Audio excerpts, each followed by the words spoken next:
the middle of the 19th century, France did something the rest of Europe thought it had already outgrown.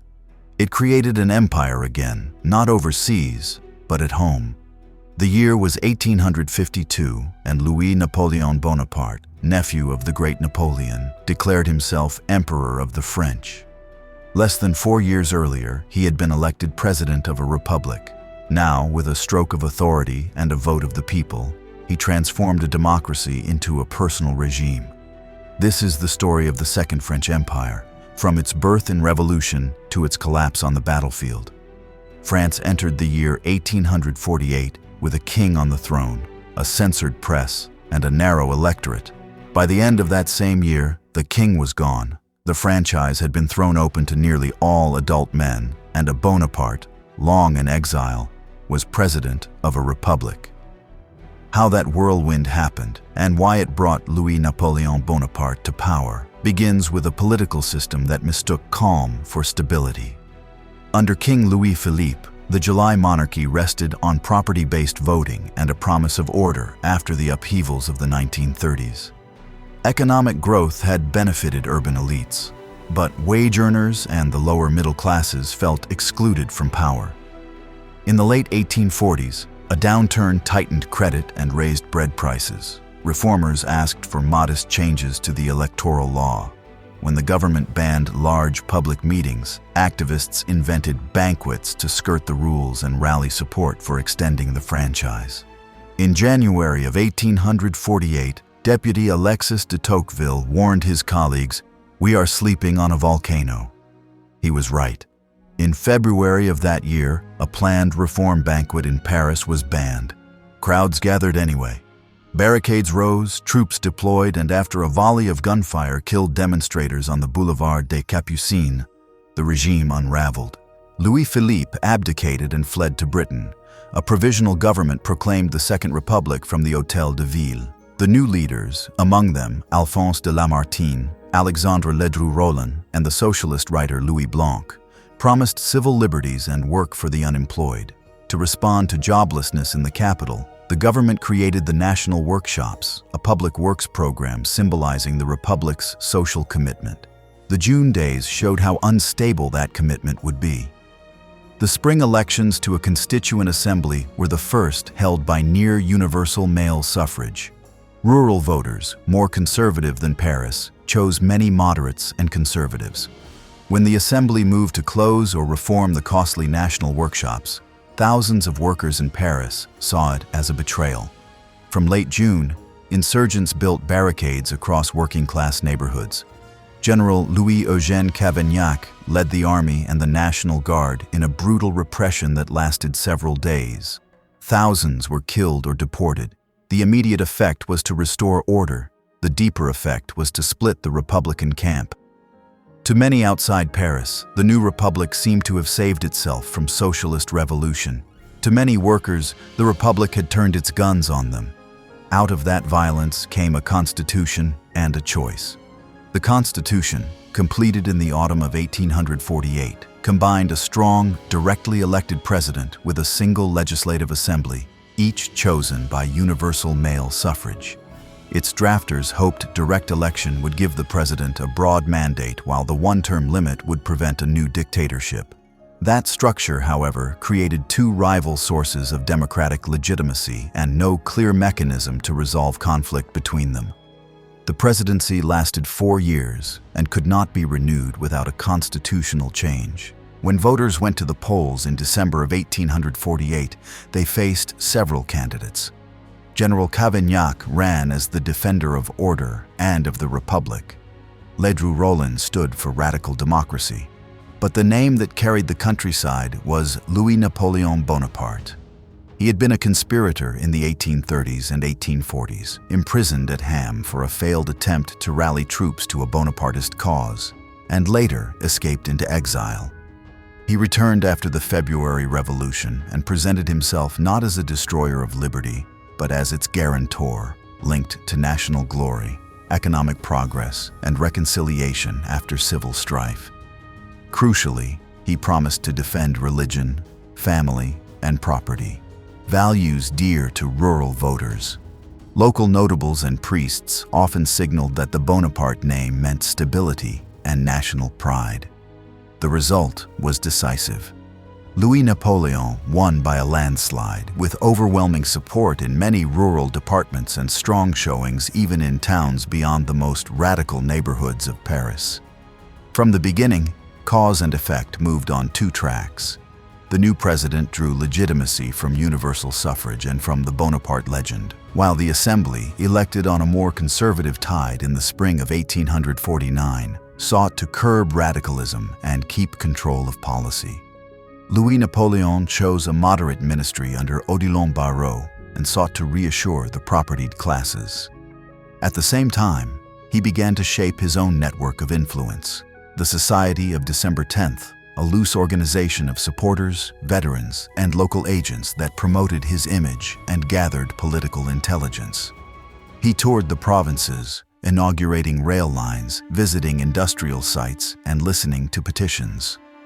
These journeys were not mere ceremony. They allowed him to speak directly to voters and to cultivate the idea that the president stood above factions and would arbitrate between the people and the politicians. Events quickly tested the balance between republican institutions and executive ambition. Abroad, the Roman Republic declared in 1849 challenged Pope Pius IX's temporal power. French Catholics pressed Paris to act.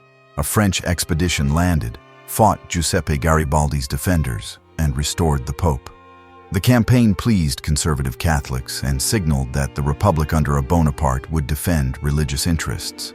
But it also complicated relations with liberals who preferred non-intervention and resented clerical influence.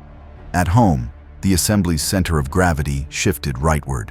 The so-called Party of Order, an alliance of legitimists who favored the senior Bourbon line, and Orleanists, loyal to the July monarchy, wanted to roll back the democratic surge of 1848 while keeping the Republic as a framework for order. They tightened press laws, pressured clubs and associations, and in the education realm passed the Fallow Law, granting the church greater control over schooling and teacher training. The message was clear: moral order first, social peace through deference, and a suspicion of the radical press and associations that had flourished after February. Louis-Napoleon cooperated when it suited him and resisted when it threatened his position. He dismissed the Barrot ministry and reshuffled cabinets to keep ministers dependent on him, signaling that the presidency, not the assembly, set the tone for government. He also used the presidency to cultivate financiers and industrialists. Railway concessions, credit expansion, and the promise of large public works hinted at a program of national development that would later define the empire. The idea was simple and effective. Prosperity could reconcile classes where ideology had failed. The central institutional conflict sharpened around the electoral law.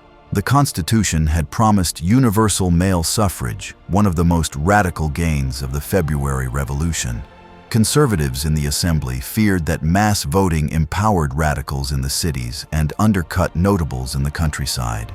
In May of 1850, they passed a law restricting the franchise by imposing a 3-year residency requirement and other administrative hurdles. The effect was to disenfranchise a large share of itinerant workers and the urban poor. Louis-Napoleon opposed the law publicly, placing himself on the side of the people against parliamentary restrictions.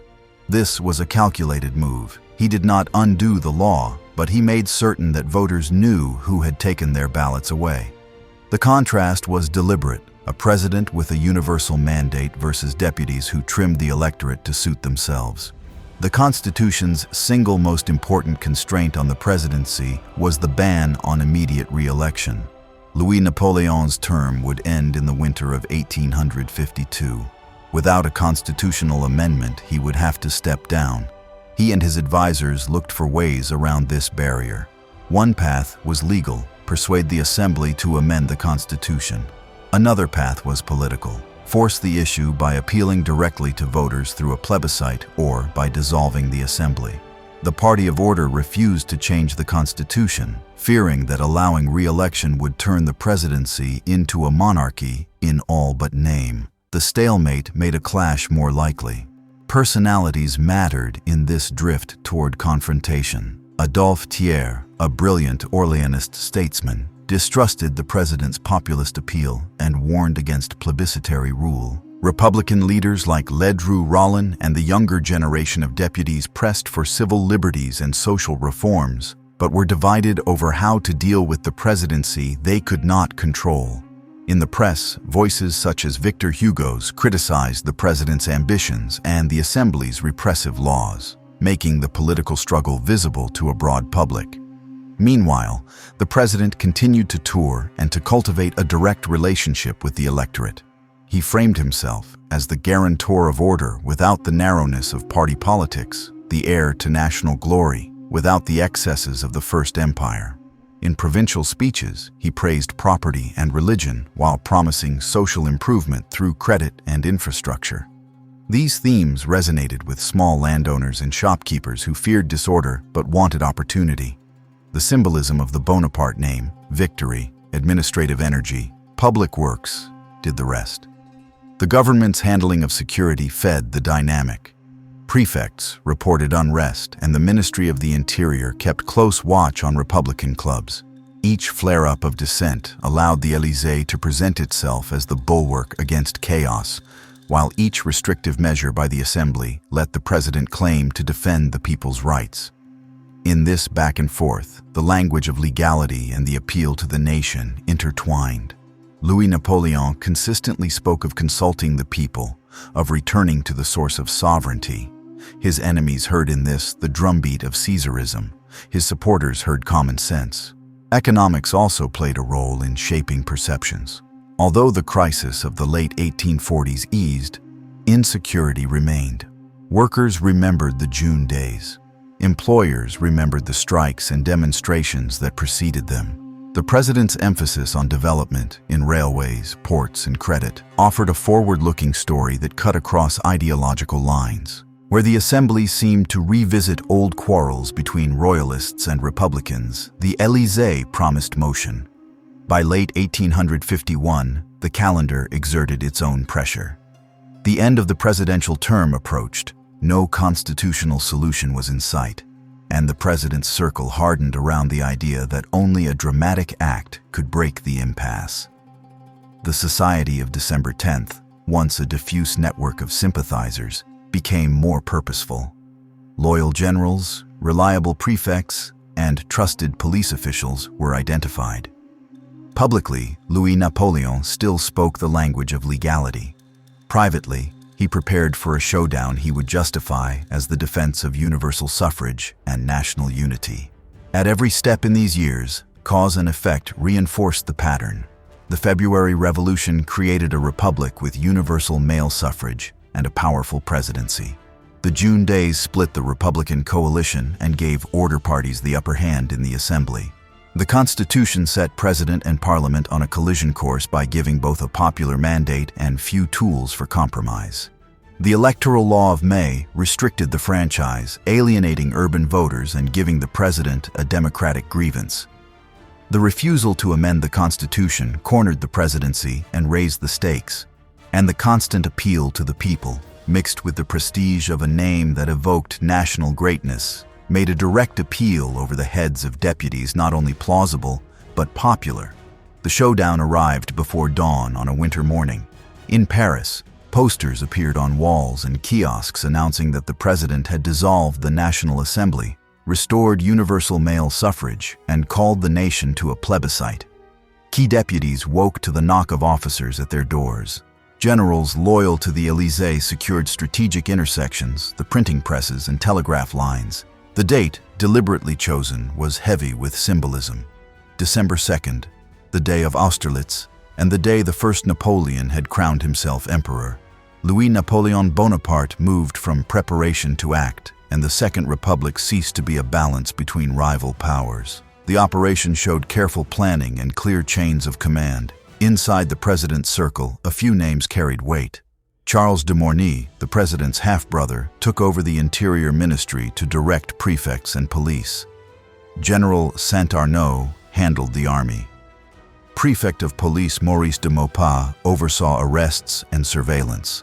The first wave targeted figures likely to rally parliamentary resistance: Adolphe Thiers, General Cavaignac, Changarnier, and Lamoricière among them.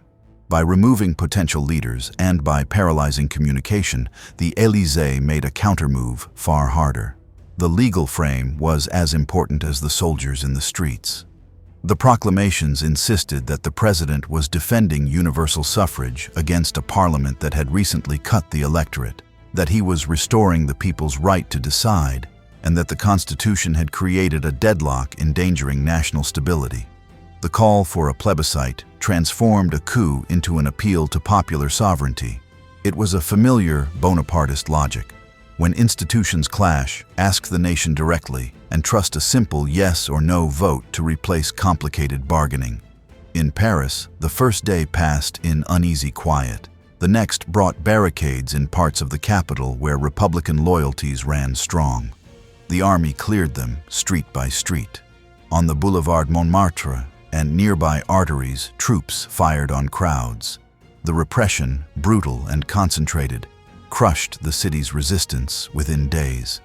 Afterward, the state declared a siege regime, tightened press controls, and widened arrests. The human cost left scars in the neighborhoods that had risen, but the political effect was decisive. The capital would not undo the December move.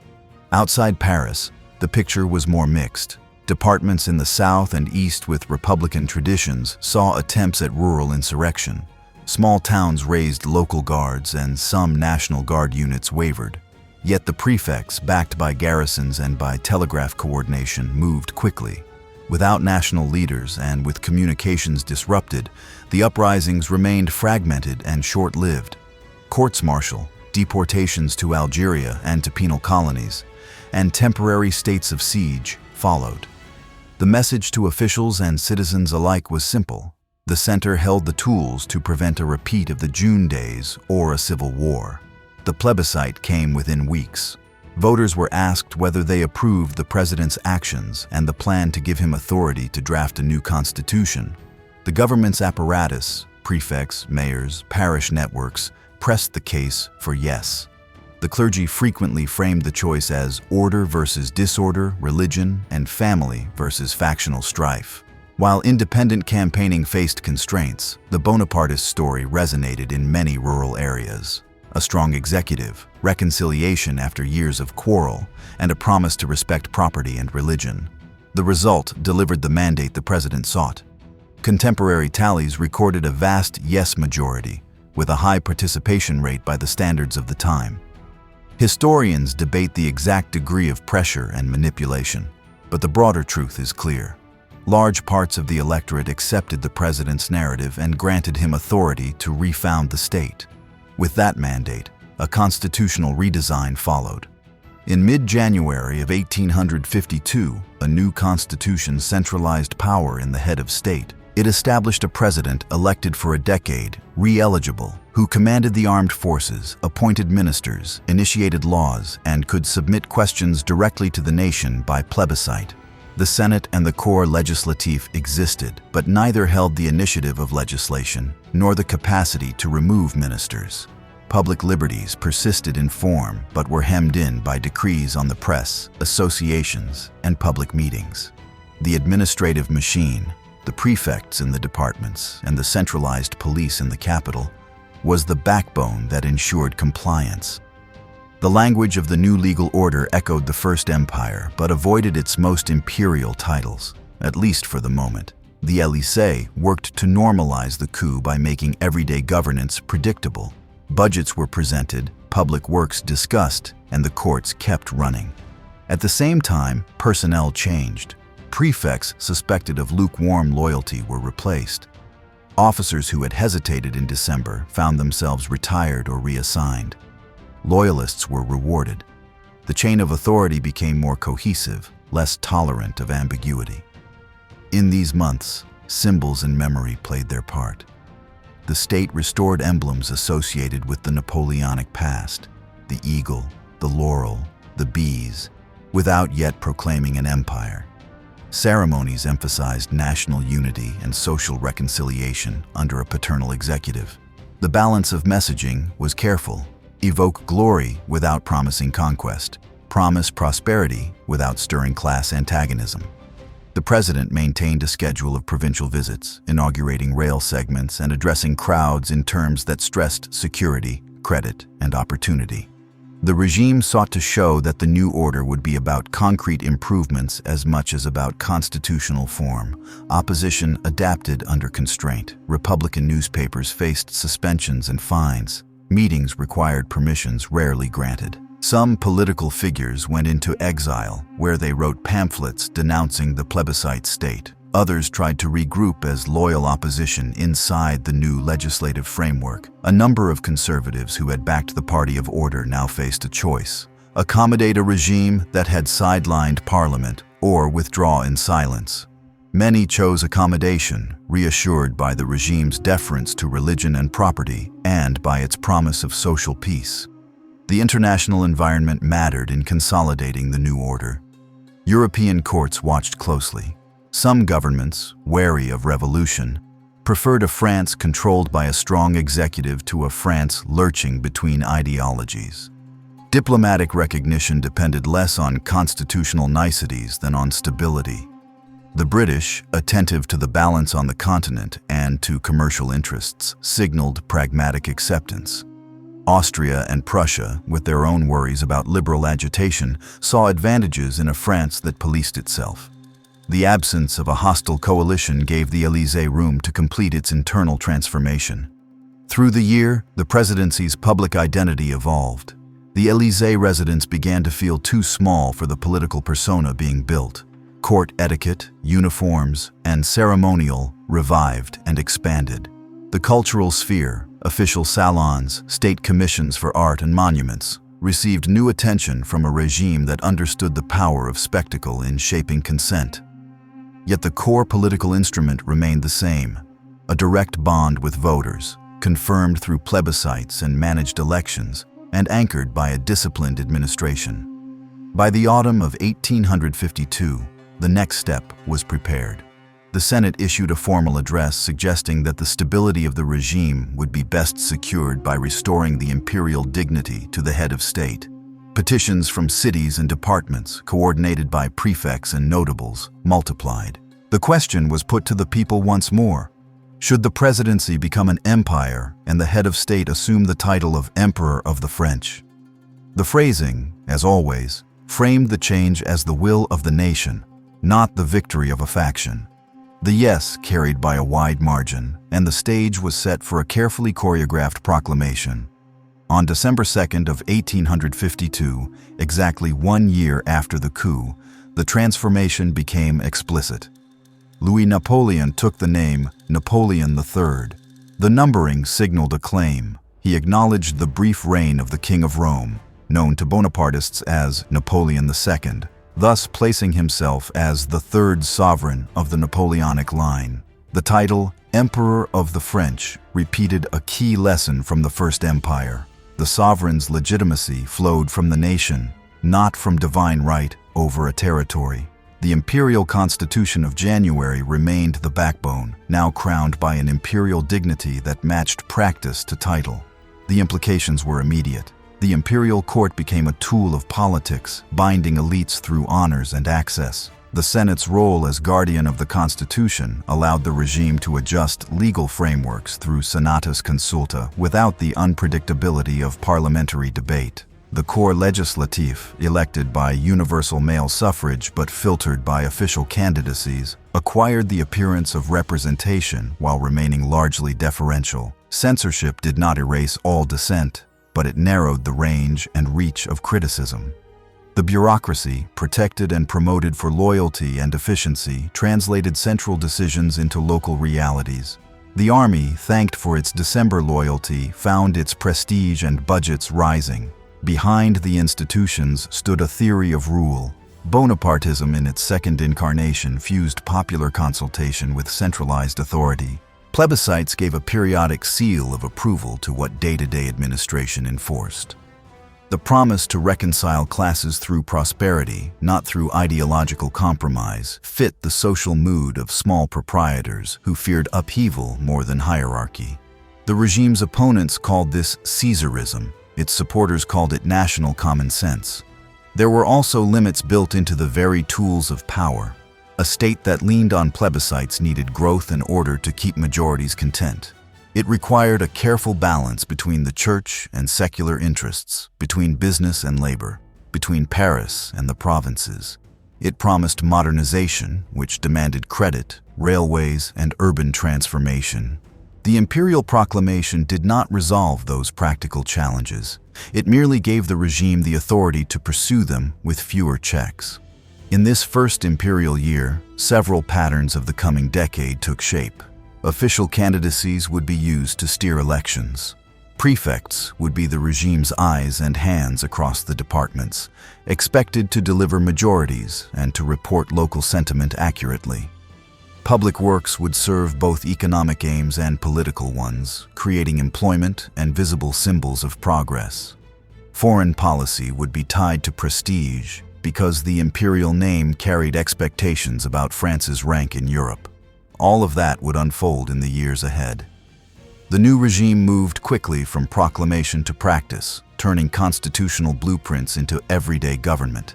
Its aim was not only to hold power but to make authority feel ordinary, seen on a tax receipt, a railway timetable, a street plan, and a courtroom bench. What emerged in these first imperial years was a tightly managed system that joined centralized administration to promises of prosperity. At the center stood a disciplined bureaucracy. Prefects, appointed from Paris, were more than provincial administrators. They were political engineers. Each kept a detailed map of loyalties in his department, knew which mayors commanded respect, which notables might waver, and which journalists needed watching. The Ministry of the Interior sent circulars that read like field orders: how to frame a speech at a school opening, what statistics to publish in the local press, when to grant or refuse a permit for a meeting. The prefects answered with monthly reports, weathered lists of grain prices, factory output, and rumor. This rhythm of instruction and feedback made the state intimate and predictable at the local level. Elections became part of that routine. The regime did not abolish voting. It organized it. The device known as the official candidacy worked through three levers. First, the prefect signaled which candidate carried imperial confidence. Second, mayors and sub-prefects ensured that public halls, posters, and meeting permissions favored that name. Third, the local press, often dependent on municipal printing contracts, ran editorials that echoed the government's talking points. The technique did not guarantee that every opponent would be silenced, but it did shape the field so thoroughly that contests rarely surprised the center. Voters still cast ballots. The administration made sure the choices aligned with imperial stability. Control of speech was firm but methodical. The press law required deposits and allowed the government to issue warnings. A first warning chilled an editor. A second could suspend a paper. Publishers who wished to survive learned to trim headlines, temper adjectives, and allocate more space to railway notices and agricultural columns than to parliamentary barbs. Censorship avoided theatrical bans and instead relied on the steady pressure of legal caution and financial risk. Writers who persevered with opposition ideas did so in coded form: literary criticism with political undertones, historical essays with pointed parallels. The courts formed another pillar of order. Judges were career civil servants whose promotions depended on the Ministry of Justice. They enforced press and association laws, registered state decisions, and gave legal shape to a regime that preferred rules to improvisation. Trials of political offenders were often conducted with composure rather than spectacle, which suited a government that wanted quiet compliance more than applause. Juries, drawn locally, could acquit. When they did, prosecutors took note and adjusted tactics. Over time, prosecutors learned which venues and which charges yielded reliable outcomes. The police and gendarmerie were the eye and the presence of authority. In the capital, files accumulated on activists and printers. In the countryside, gendarmes on horseback visited markets and listened. This was not a landscape of terror. It was a landscape of supervision in which the state preferred to prevent trouble rather than crush it. Permits for associations made that prevention possible. Choirs and literary circles often received approval, political clubs did not. Workers' mutual aid societies could exist, but they filed statutes and accounts and accepted the presence of a friendly official at meetings. Economic policy supplied the hopeful face of the state. The empire's leaders believed that credit, infrastructure, and science could calm class tensions more effectively than slogans. Two new institutions embodied that belief. The Crédit Foncier aimed to extend long-term mortgages to landowners, easing rural investment in drainage, buildings, and equipment. The Crédit Mobilier, founded by the Pereire brothers, pooled savings into industrial ventures and railway lines. These banks did not arise in a vacuum. They reflected the influence of Saint-Simonian engineers and economists who saw in railways and canals the nervous system of a modern nation. The regime gave them a runway, concessions, guarantees, and a friendly regulatory horizon. Railways multiplied. The state knit regional lines into longer arteries and encouraged the creation of large companies capable of financing and operating great routes. Concession agreements balanced private initiative and public oversight. Engineers resolved gradients and river crossings. Financiers matched bond issues to investor appetites. Local councils negotiated stations and sidings. When a new segment opened, a prefect and a minister stood beside the locomotive. Speeches praised progress, and townspeople saw a timetable that linked them to markets they had only read about. Freight moved faster, provincial newspapers arrived sooner. Travel time compressed the mental map of France. Urban policy took shape along the Seine. In the year after the imperial proclamation, the government named Georges-Eugène Haussmann prefect of the Department of the Seine. He was a tireless organizer with a taste for straight lines and measurable results. His first tasks were not the famous boulevards of later years, but the preparatory work without which stone could not be laid. Property registers were updated, expropriation procedures streamlined, and financing tools aligned so that bonds could be issued against the expected rise in tax receipts. Engineers like Eugène Belgrand began to plan a modern sewer network and to think in webs rather than pipes. Surveyors chalked marks on walls and doorframes, a quiet sign that the map was about to outweigh the maze. Industry felt the benefits of coordinated policy. Tariffs still protected some sectors, but the state's posture leaned toward expansion rather than shelter. Exhibitions displayed machine tools, new looms, and metallurgical advances. Investors read catalogs as carefully as editors read censors' notices.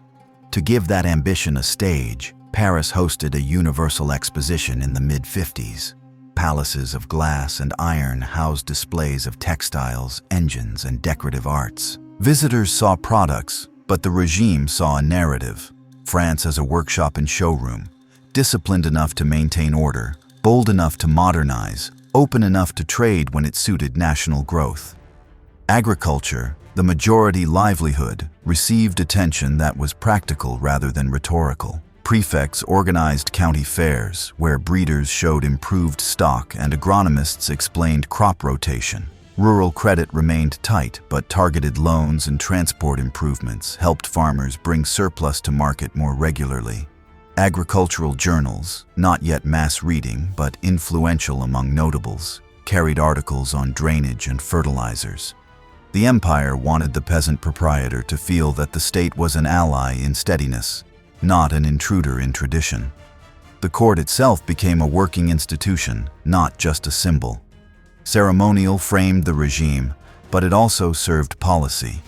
Receptions brought provincial notables to Paris, where ministers could enlist them as local partners. Honors were awarded sparingly at first, which made them matter. The empress's household lent tone to charities and hospitals, extending the regime's influence into social welfare. When a mayor returned home with a decoration or a photograph taken in a palace salon, it signaled to his town that collaboration with the center carried dignity. Education policy moved along two tracks. Primary schooling expanded under existing legal frameworks that gave the church significant space, especially in training teachers. The empire accepted that arrangement, but pressed for more schools, more trained instructors, and more oversight of attendance. Secondary and technical education received new emphasis. Lycées were encouraged to strengthen mathematics and modern languages. New schools of arts and trades prepared foremen and technicians. The message was consistent: social ascent through study and skill, not agitation. Religion and the state maintained an alliance defined by mutual advantage and careful boundaries. The government restored certain ceremonies and subsidized church works, which pleased Catholics who had felt besieged in earlier Republican moments. Bishops, appointed through the Concordat system, often supported the regime publicly. Yet the empire reserved the right to manage policy in ways that served national aims, even when those aims did not perfectly align with Rome. This balance would later become more delicate, but in these early years, it worked, binding a large constituency to the promise of order. Foreign policy remained mostly cautious as institutions bedded down. Diplomats mended relations, affirmed treaties, and watched the Eastern question simmer. The army, thanked for loyalty, received attention in training and supply. Uniform changes and parade ground polish mattered less than logistical drills and staff work. If the empire would someday claim great power status, it needed the means as well as the style. The War Ministry quietly audited depots, maps, and telegraph lines that would link headquarters to railheads if mobilization came. Finance underwrote everything. The Ministry of Finance encouraged savings through state bonds and kept a firm hand on budgets. The Bank of France, with its privileged position, acted as a stabilizer in moments of tight credit. When speculation ran ahead of fundamentals, officials signaled restraint. Because the regime claimed competency as its legitimacy, it cared deeply about meeting payrolls, funding works, and paying interest on time. That record convinced many who might not have loved an empire to accept its benefits. The social contract of these years was straightforward. In exchange for political calm and measured speech, the state would deliver safer streets, reliable services, and economic opportunity. Small proprietors and shopkeepers, uneasy with the memory of barricades, found comfort in that offer. Workers did not receive new political rights. Those would come later, in partial form. But factories reopened. Wages rose with demand in some trades, and public works offered employment when private orders dipped. The police watched associations. The railways hired navvies and mechanics. The tension did not disappear, but it softened. Culture supported the mood. Painters, architects, and writers navigated a patronage system that rewarded themes of labor, landscape, and empire, without insisting on didactic loyalty. Theaters thrived under sensible regulation that focused less on suppressing plots and more on managing licenses and safety. Architects won commissions for stations and schools, a visible sign that the regime prized function as well as facade. Museums acquired industrial arts collections to teach manufacturers and designers by example. Even the coinage and postage carried the new image of power in restrained profiles and clear type, objects touched daily by millions. Administration reached beyond metropolitan France. Colonial offices pushed for better roads and ports in North Africa and for more organized rule that would keep costs in line with revenue. Missionary societies and trading companies found the climate more welcoming than in the unsettled Republican years. Details of conquest and reform would unfold later. But the administrative habits formed at home, prefect-like governors, engineering-led projects, and careful accounting, shaped policy overseas as well. The Second French Empire faced its first great international test when a dispute over holy places in Jerusalem opened a much larger question.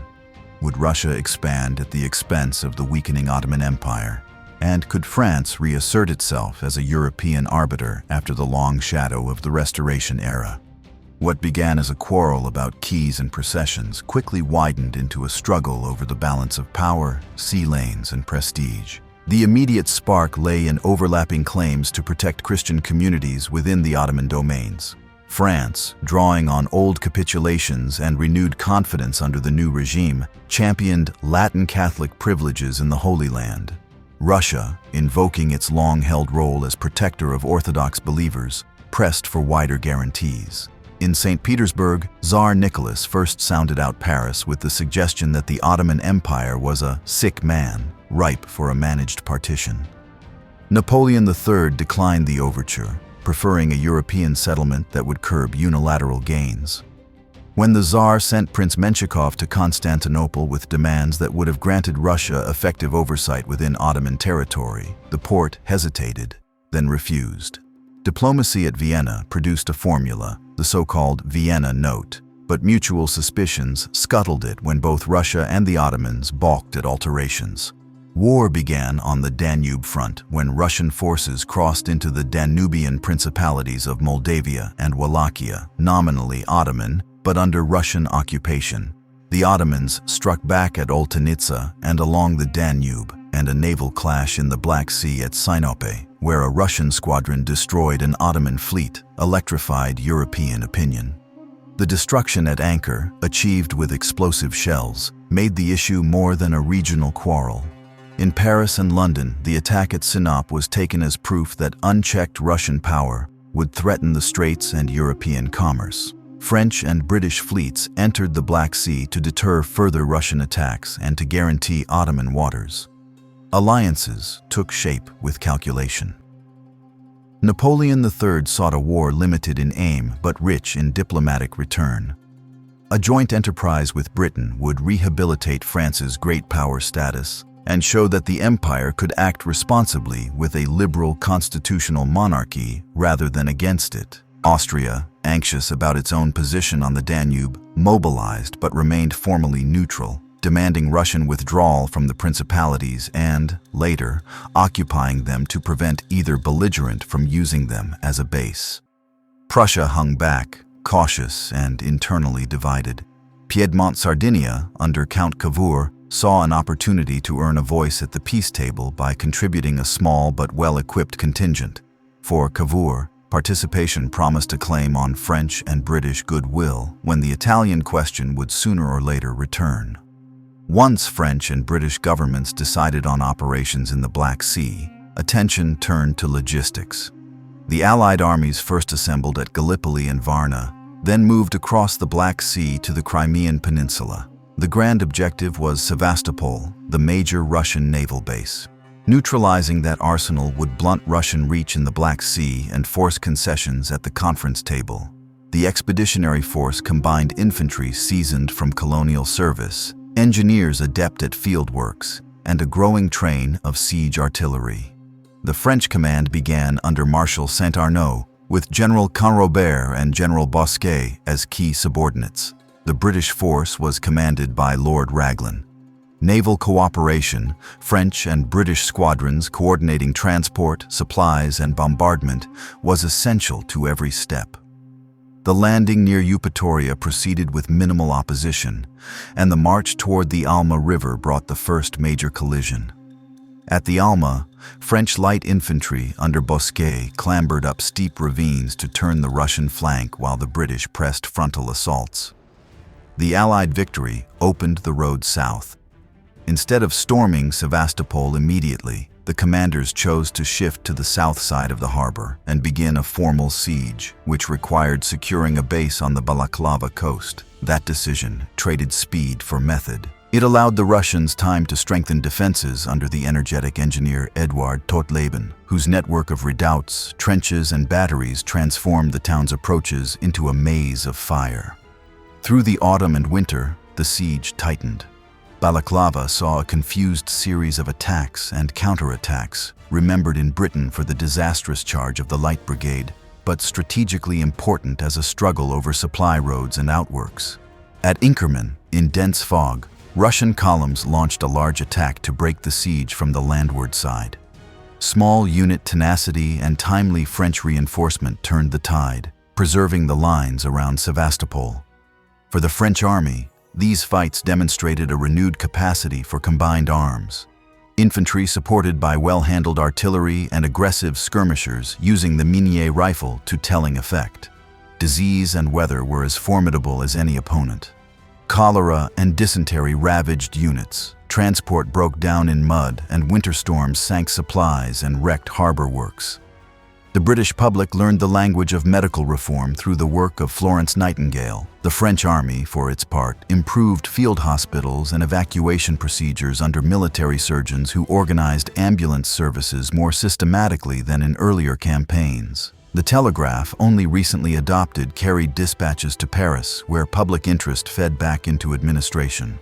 Supplies of winter clothing, shelter materials, and better rations flowed with more reliability as the months wore on. The logistical lessons would shape military thinking long after the last gun fell silent. Command changes sharpened the siege. Saint-Arnaud, already ill at the campaign's start, yielded command to Canrobert, who later gave way to General Pélissier. Pélissier pushed the siege with ruthless energy, accelerating trench works, concentrating heavy guns, and coordinating massive bombardments to chew through the Russian defenses. The French focus on the Malakoff redoubt, a key anchor of the southern fortifications, proved decisive. After prolonged approaches and repeated bombardments, French troops under General McMahon captured the Malakoff in early September of the second campaign year. With the Malakoff lost, the Russians evacuated the south side of Sevastopol, destroying ships and installations before withdrawing across the harbor. The fall of the southern works did not require storming the entire town. It broke the defensive system's logic. Diplomatic currents moved in parallel with the guns. Austria's posture, hostile to Russian advance yet reluctant to fight, boxed St. Petersburg in. Facing growing isolation and domestic strains, Tsar Nicholas died during the war and was succeeded by Alexander, who judged that a negotiated settlement would serve Russia better than a prolonged struggle over a single fortress. For Napoleon the Third, who had always intended a bounded war with clear gains, the time was right to turn military success into diplomatic capital. The Peace Congress met in Paris. The Treaty of Paris, concluded in the spring following Sevastopol's fall, imposed terms that rebalanced the Black Sea and the Danube. The Black Sea was neutralized. No warships, no naval arsenals, and a limit on fortifications along its shores. This clause curbed Russian naval power and indirectly limited Ottoman naval ambitions as well. The Danube's mouths were opened to international navigation, and a commission was established to manage river traffic, a practical step with significant economic implications for Central and Eastern Europe. Russia ceded a small slice of southern Bessarabia at the Danube Delta to Moldavia, reducing its leverage over the river. The Ottoman Empire's territorial integrity received formal guarantees from the signatory powers, framing a European commitment to maintain the status quo against unilateral encroachments. France emerged from the war with renewed prestige. In the councils of Europe, the empire had stood shoulder to shoulder with Britain, managed a complex alliance, and achieved the strategic goal it had set. Within France, the victory presented Napoleon the Third as a ruler who could combine military competence with diplomatic moderation. The press, under the usual restraints, nonetheless conveyed a widespread sentiment. France was again a nation that others had to consult. This mattered in ways beyond pride. It reassured investors, encouraged foreign policy partners, and gave the regime space to pursue domestic reforms without the charge of timidity. The war also reset relationships among the continental powers. Austria's pressure on Russia during the conflict, without joining the fighting, alienated St. Petersburg, ending a conservative understanding that had shaped the post-Napoleonic order. Prussia, by staying aloof, preserved freedom of action for the future, but lost influence in the immediate settlement. Piedmont-Sardinia's modest contingent earned Count Cavour a seat at the table and, more important, an introduction to Napoleon the Third.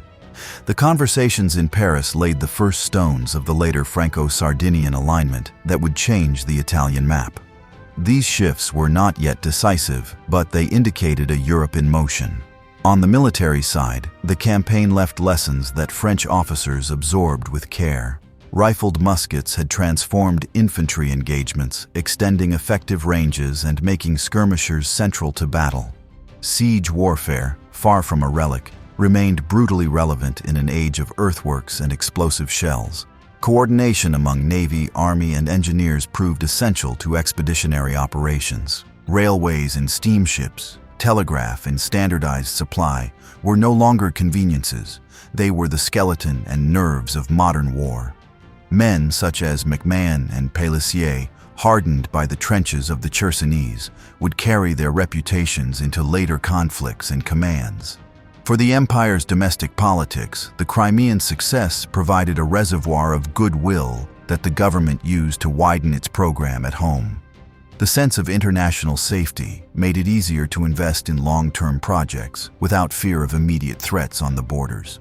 Veterans returned with expectations about administration, logistics, and care for the wounded that encouraged the state to modernize not just barracks but hospitals, depots, and communications. Commemorations, modest monuments, regimental banners, and official histories wove the war into a narrative of national competence rather than mere triumphalism. The Ottoman Empire, formerly a beneficiary of the settlement, gained breathing room and diplomatic guarantees, but faced the harder task of internal reform. The Hatay Humayun, an imperial edict of reform issued during the war, promised equality before the law to subjects regardless of religion. France and its allies pointed to such measures as signs that maintaining the Ottoman state could align with European notions of progress. For Russia, the defeat was painful but not paralyzing. Alexander embarked on a series of internal reforms, including the emancipation of the serfs, in part to strengthen the state after the war's exposure of weaknesses in administration, industry, and command. The Crimean episode also affected public opinion across Europe. War correspondents sent reports that shaped how civilians followed campaigns. Photographers brought images of camps and batteries that made distant events tangible in a new way. In France, readers encountered a conflict described not only in bulletins but in serialized accounts and illustrated papers. The regime, careful with messaging, tolerated a wider flow of information than earlier governments might have dared, confident that the overall narrative favored it. The empire turned its promise of order into visible change by weaving finance, transportation, and urban planning into a single project of national modernization. What distinguished this phase was not a single spectacular decree, but the steady alignment of banks, ministries, engineers, and local elites around practical goals. Mobilize savings, move goods and people faster, and rebuild the capital so administration and commerce could breathe. Credit came first because nothing else could move without it. The government encouraged two complementary institutions. The Crédit Foncier specialized in long-term loans secured by land, giving farmers and urban property owners access to capital for drainage, buildings, and improvements that would have been impossible with short-term moneylenders. Alongside it, the Crédit Mobilier of the Pereire brothers pooled savers' deposits and channeled them into large industrial ventures, especially the railways. Neither bank was a creature of charity. Both sought profit, but they operated in a climate deliberately shaped by the state. Concessions that reduced uncertainty, regulations that were demanding yet predictable, and an administrative will that kept projects moving when local disputes threatened delay. The Ministry of Finance coordinated with the Bank of France to keep liquidity steady, smoothing jolts in the credit cycle so that a single failed issue or a rumor did not freeze work sites across the country. Once money began to flow, rails turned capital into motion. The imperial government did not try to run every line. Instead, it nurtured a handful of powerful companies able to finance construction, lay track, and operate services on a scale that matched the nation's geography. Around Paris, 5 great gateways emerged: north, east, southeast, southwest, and west, linking the capital to coal fields, ports, and frontiers. The line to the north carried coal and textiles from the Lille Basin and connected to the Channel. The eastern route joined Alsace and Lorraine's mills and workshops. The southeastern artery linked Burgundy and the Rhône Valley. The southwestern path opened the way to the Atlantic. The western lines tied Normandy's ports to the city. The state wrote concession contracts that balanced the public interest and private risk, Fares were regulated, obligations to build and maintain were specified, and in return, the companies received time-limited monopolies on defined corridors. Every new section inaugurated by a prefect, a director, and a cabinet minister was more than a civic ceremony. It altered market maps. Wheat could reach Paris without rotting in transit. Provincial newspapers arrived on the same day rather than after a week. Family visits that once required a coach and several days could be undertaken in a single long daylight. Factories and workshops responded to these new rhythms. In the north, mining syndicates expanded shafts and invested in pumping and ventilation. In Saint-Étienne and the Loire Valley, metalworking shops installed improved steam hammers and rolling mills. In Mulhouse and Rouen, textile mills adopted faster looms and more precise printing equipment. At Le Creusot, the Schneider Works aligned steel output with railway orders, shipbuilding, and heavy machinery. The railways were buyers of iron and customers for coal. They also created expectations about punctuality that seeped into business habits well beyond the stations. A merchant's word now included a timetable.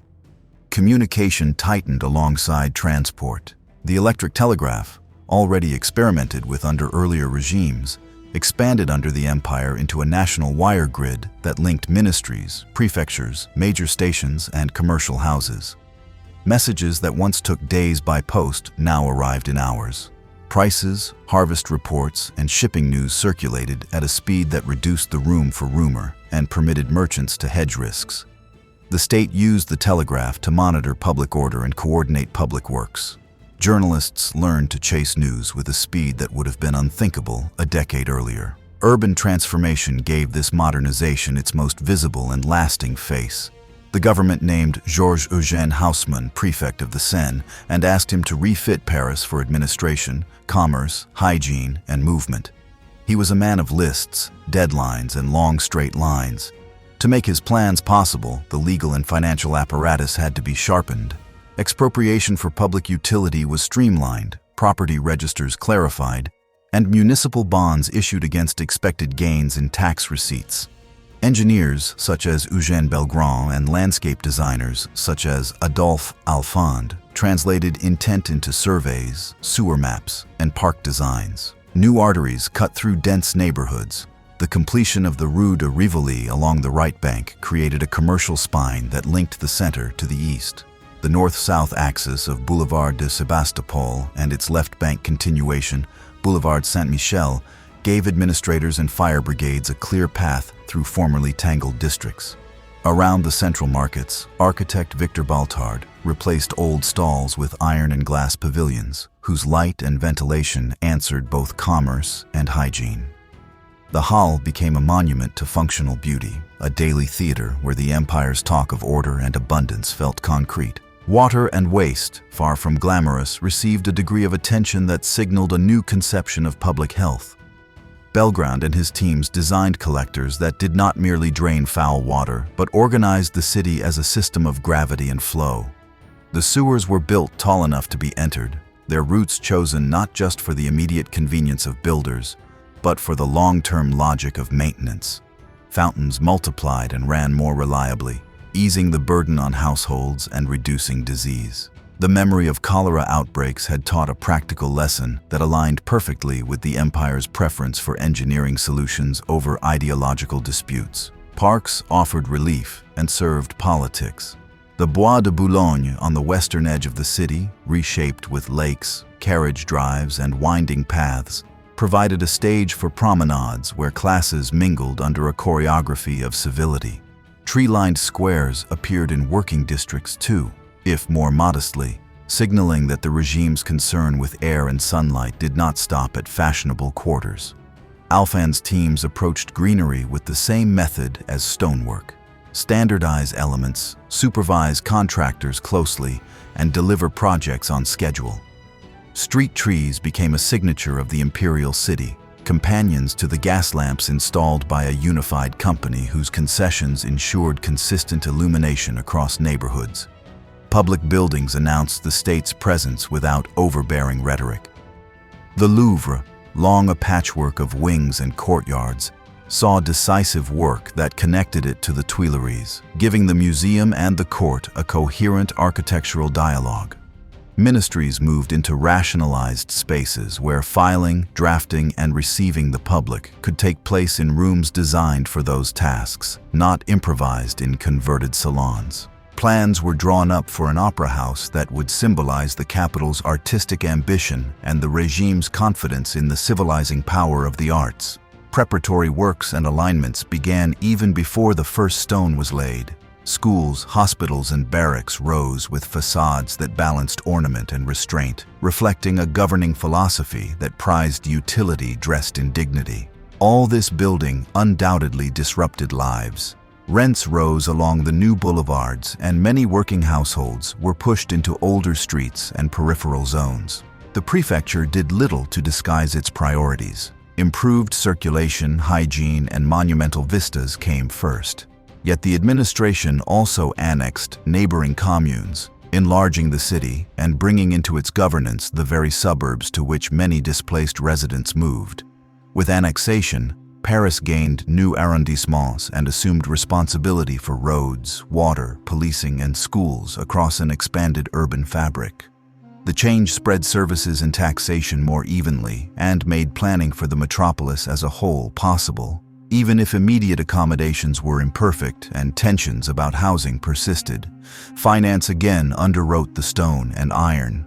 The city issued bonds, the state guaranteed certain loans, and private investors bought securities that paid modest but dependable returns.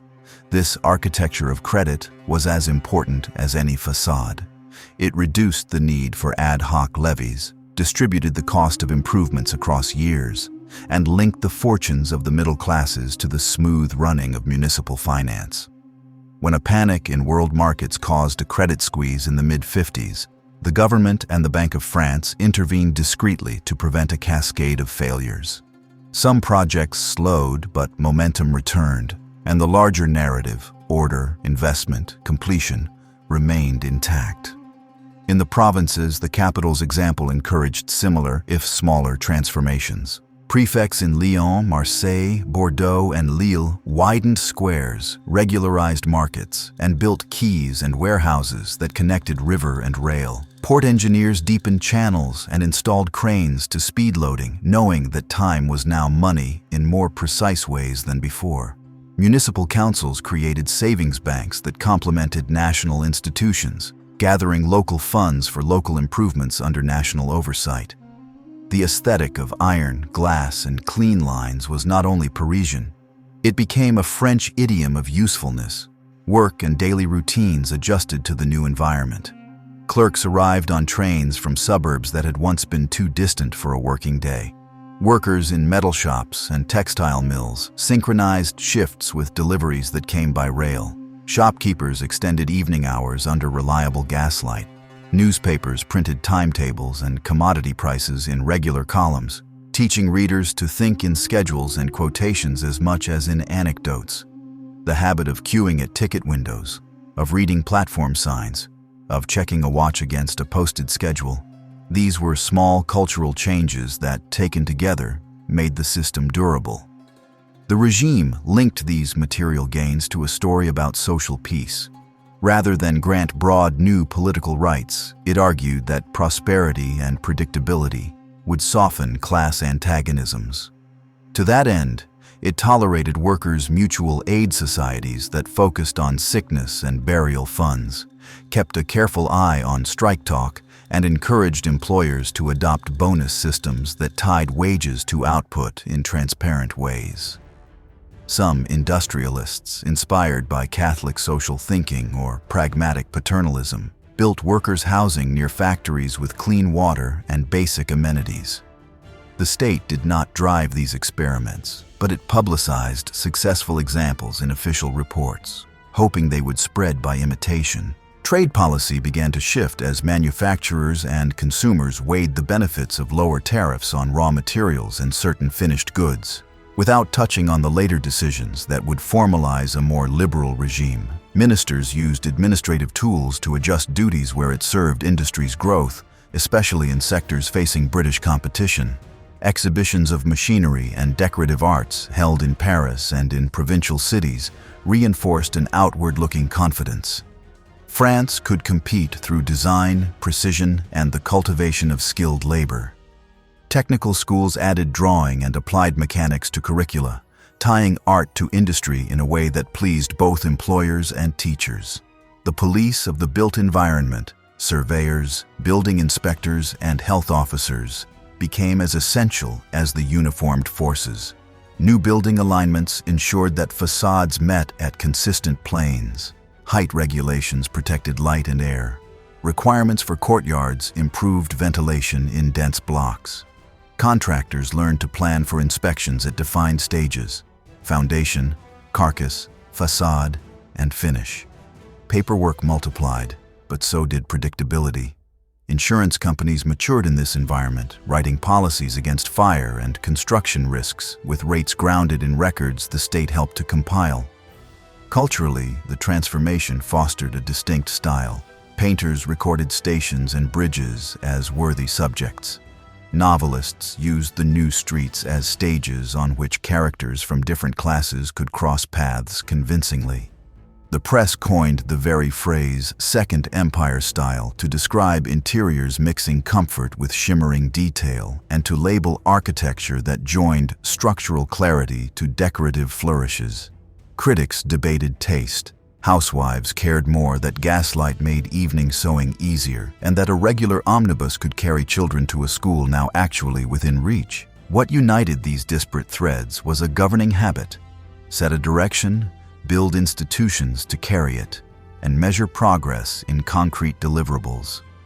The empire's leaders knew that pageantry could not substitute for sewers, that boasting could not replace rails, and that speeches about prosperity had to be matched by credit instruments that put bricks on scaffolds. By the time annexation brought the suburbs into a larger Paris, the system had enough momentum to continue even when markets wobbled or critics found their voices.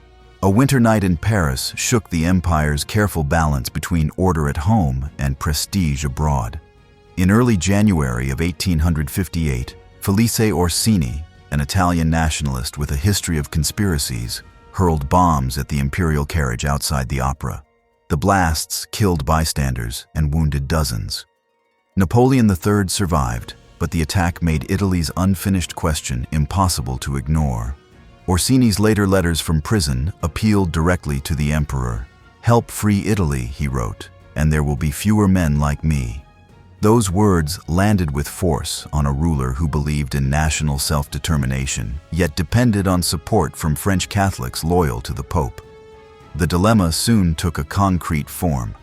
Count Camillo di Cavour, the energetic prime minister of Piedmont, Sardinia, sought a great power sponsor to break Austrian control over northern Italy. He knew the emperor's mind was divided, sympathy for national movements on the one hand, and the moral authority of the papacy on the other. In the summer of 1858, Napoleon the Third and Cavour met secretly at the spa town of Plombières in the Vosges. There they sketched a bargain. France would back Piedmont in a war against Austria, aiming to drive the Habsburgs from Lombardy and, if possible, Venetia. In return, Piedmont would cede Nice and Savoy to France after the conflict, and the future Italy would be organized as a confederation that left the Pope with a restored, if trimmed, temporal domain.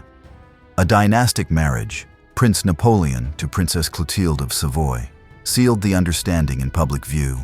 The path from plan to war required a casus belli that would not make France appear the aggressor. Cavour mobilized cautiously and baited Vienna. Austria obliged by issuing an ultimatum demanding Piedmont's demobilization. When Turin refused, Austrian forces crossed into Piedmontese territory. France declared that its ally had been attacked and sent an expedition across the Alps. The emperor took the field in person, mindful of the political symbolism, and the campaign opened in late spring of 1859 with a series of fast movements across the Po Plain. Early engagements set the tone. At Montebello, French and Piedmontese units checked Austrian probes. At Palestro, the Sardinian army under Victor Emmanuel won a clear success, convincing doubters that Piedmontese troops could hold their own alongside French corps. Then came Magenta, a hard fight west of Milan. French columns under General MacMahon forced crossings and pressed through the canal-laced approaches to the town, turning the Austrian flank and opening the way to Milan. The victory carried real political weight. Milan welcomed the Allies as liberators. Local notables and the urban middle class saw a chance to escape Habsburg administration and join a broader Italian project. 3 weeks later, at Solferino and San Martino, the armies collided on a far larger scale. The day was chaos and carnage. In the south, around Solferino, French corps fought for hilltop villages under punishing artillery fire and heat. In the north, near San Martino, the Piedmontese struggled against repeated Austrian counterattacks. By evening, the Austrians withdrew in disorder. The Allies held the field, but the cost was staggering. Civilians from nearby towns witnessed scenes that would echo beyond strategy. A Swiss businessman, Henri Dunant, moved among the wounded, organizing ad hoc relief, and later publishing a searing account that inspired the creation of the Red Cross and the First Geneva Convention.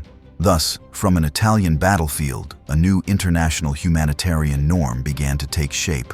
Victory did not resolve the emperor's dilemma, it widened it. Triumph in Lombardy excited Italian patriots everywhere. Revolutionary committees stirred in Parma, Modena, Tuscany, and the Romagna, proclaiming provisional governments and calling for annexation to Piedmont. For Napoleon the Third, that was not the script agreed at Plombières. He had promised help against Austria, not a sweeping remap of the peninsula that would push the Pope into a corner and inflame French Catholic opinion. Meanwhile, the sight of so much blood at Solferino disturbed him, and Austrian forces, though battered, remained capable of regrouping behind the quadrilateral fortresses. An elongated war threatened to draw Prussia into the diplomatic field and to unsettle the European balance he had just repaired in the Crimea. In early July of 1859, acting without Cavour at his side, the emperor met Emperor Franz Joseph at Villafranca. The two sovereigns agreed to an armistice. Austria would cede Lombardy to France, which would then transfer it to Piedmont. Venetia would remain Habsburg. The central Italian duchies were to be restored to their former rulers, theoretically under a loose Italian confederation presided over by the Pope. The terms startled and dismayed Italian nationalists. Cavour, feeling betrayed, briefly resigned in protest. Yet the armistice also left room for political movement. It did not specify mechanisms for restoration, and public opinion in the central regions ran strongly for union with Piedmont. Over the following months, the people of Tuscany, Parma, Modena, and the Romagna held plebiscites, organized and urged by local elites aligned with Piedmont, that endorsed annexation. France did not block the votes. Instead, Napoleon the Third focused on shaping a compensation that would satisfy his own public and maintain his leverage. In the spring of 1860, the Treaty of Turin formalized the cession of Nice and Savoy to France, also ratified by local plebiscites. The return of Savoy, cradle of the dynastic house now guiding Italy, and the acquisition of the port of Nice gave France a clearer Alpine frontier and a Mediterranean harbor tied psychologically to the Napoleonic name. The move, however, angered Giuseppe Garibaldi, a son of Nice, who regarded the transfer as a wound to the national cause and to his birthplace. French Catholics watched the unfolding events with mixed emotions. Many had initially embraced the war against Austria as a blow against an oppressive power, but the momentum toward Italian unification, especially in regions belonging to the Papal State, created anxiety. The empire responded by maintaining a protective garrison in Rome to secure the Pope's temporal authority within the reduced Papal States. This step reassured Catholics in France that the emperor would not abandon the Holy See, even as he tolerated and at times quietly facilitated the consolidation of a northern and central Italian kingdom under Piedmontese leadership. It was a tightrope act: sponsor a nation in formation, contain revolutionary overflow, and uphold a distinctive French role as guardian of Catholic interests. Garibaldi's rise gave that balancing act a new complication. In the spring and summer of 1860, his volunteer army of redshirts sailed for Sicily, toppled Bourbon rule, and marched up the peninsula toward Naples. His success forced strategic choices on all actors. Cavour did not want a radical republic in the south. The king sought a contiguous, orderly kingdom. Austria watched carefully, and the emperor in Paris feared that an uncontrolled surge might sweep toward Rome and ignite a religious crisis at home. The resolution came when Piedmontese forces crossed the papal marches and Umbria, defeating papal troops at Castelfidardo, then met Garibaldi's army near Teano. The famous handshake between Victor Emmanuel and Garibaldi symbolized the handover of southern conquests to the crown. France, for its part, kept its garrison in Rome and made clear that the city itself remained off-limits, preserving the Pope's seat and avoiding a rupture with Catholic opinion. The Italian campaign reshaped alliances across Europe. Austria emerged weakened and resentful, its influence on the peninsula curtailed. Prussia, observing the limits of French and Austrian power, drew lessons about mobilization and diplomacy it would apply in the coming decade. Britain, sympathetic to national self-determination, approved of Italy's rise and appreciated that France had not sought territorial gains beyond the Alpine frontier and Nice. Piedmont, Sardinia, now the spine of a broader kingdom, knew it owed much to French arms and French pen. Yet it also understood that French interests would not indefinitely align with Italian ambitions, especially regarding Rome and Venetia. Inside France, the Italian turn had a mixed political return. Liberals applauded the blow against Austrian dominance and the affirmation of national rights. Republicans, though constrained by censorship, found in the plebiscites and the collapse of old dynasties a narrative that echoed their own hopes for Europe. Conservatives and many Catholics, however, mistrusted the drift that threatened the Pope's sovereignty. Empress Eugénie, whose piety was well known, became an important voice for protecting the Holy See. Napoleon the Third managed these cross-pressures through calibrated gestures. The Rome garrison for Catholic reassurance, the restrained diplomacy of Villafranca to show moderation, and the public message that France had acted as arbiter, not as conqueror. Economically and administratively, the Italian alliance created new channels. Rail and telegraph links between Lyon, Turin, and Milan deepened trade in textiles, machinery, and raw materials. French engineers and contractors found opportunities in Italian infrastructure projects, from rail lines across the Apennines to port improvements at Genoa and La Spezia. Cultural exchange quickened as artists, scholars, and tourists crossed borders with a purpose that blended curiosity and affirmation of shared Latin civilization. These ties reinforced a sense that the empire's foreign policy could open markets and stage French expertise without annexation. The Italian wars also changed how France thought about limited war and political settlement. The campaign showed that a great power could shape a region's future by acting decisively for a short season, then stepping back before overextension turned victory into liability. Villafranca, for all the disappointment it caused Italian patriots, demonstrated the emperor's preference for armistice over annihilation when the broader European balance was at risk. That habit of calculation, fight, negotiate, consolidate, would inform later choices, though not always with the desired outcome. The moral landscape shifted too. Solferino's horrors, publicized across Europe, helped to spark a movement for humanitarian rules in war.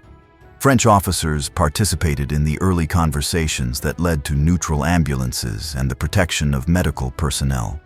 In this, the empire could claim a role in advancing a civilizing standard even as it pursued state interests. That duality, pragmatic, realpolitik, alongside gestures toward moral progress, was characteristic of Napoleon the Third's foreign policy style. In the end, the Italian gambit achieved several of the emperor's aims. It humbled Austria without smashing it entirely, elevated France as the midwife of a new nation, and redrew the Alpine map in France's favor with Nice and Savoy. It also exposed the limits of imperial synthesis at home. To maintain Catholic support, the regime committed troops to guard the Pope. To satisfy liberals and nationalists, it tolerated the consolidation of a kingdom that inevitably eyed Rome as its natural capital. That tension would persist, resurfacing whenever events on the peninsula threatened to spill into the streets and pulpits of France. The empire's reach beyond Europe was not an afterthought. It was a core part of how the regime understood France's rank and future. Overseas, the state could project influence, open markets, and stage the civilizing mission it often invoked at home. Yet every new foothold brought costs, dilemmas of rule, and entanglements with local societies whose histories were older and more complex than any Paris decree could grasp. In these years, three arenas mattered most: North Africa, the Eastern Mediterranean, and a widening arc across Asia and the Pacific. In Algeria, conquest under earlier regimes had broken major resistance, but true consolidation still lay ahead. Under imperial rule, the military and the civil administration argued over how to govern. Army officers who had spent careers in the high plateaus and oases favored the Bureau Arabe, a system of field offices that gathered intelligence, mediated disputes, and administered justice through local notables. Civil officials pushed for settler communes, surveyed land, and pressed to extend French law wherever they could. The emperor sought a balance. During a state visit to Algeria in the early 1860s, he spoke of a royaume arabe, a poetic phrase meant to signal respect for Muslim customs and to promise that conquest would lead to protection rather than dispossession. The sentiment pleased some officers and indigenous leaders, but settlers heard it with suspicion, fearing any limits on colonization. Policy oscillated between those poles. The Senatus Consultae of 1863 recognized tribal land in principle, mapping collective rights in ways that could shield communities from immediate seizure. 2 years later, another Senatus Consultae defined the personal status of Muslim and Jewish subjects, allowing individuals to seek French citizenship if they accepted French civil law in place of religious jurisdictions. On paper, these measures offered paths toward security and assimilation. In practice, they were hedged by administrative hurdles and social resistance. Few indigenous families took the citizenship route, unwilling to abandon customary law and wary of a system they did not control.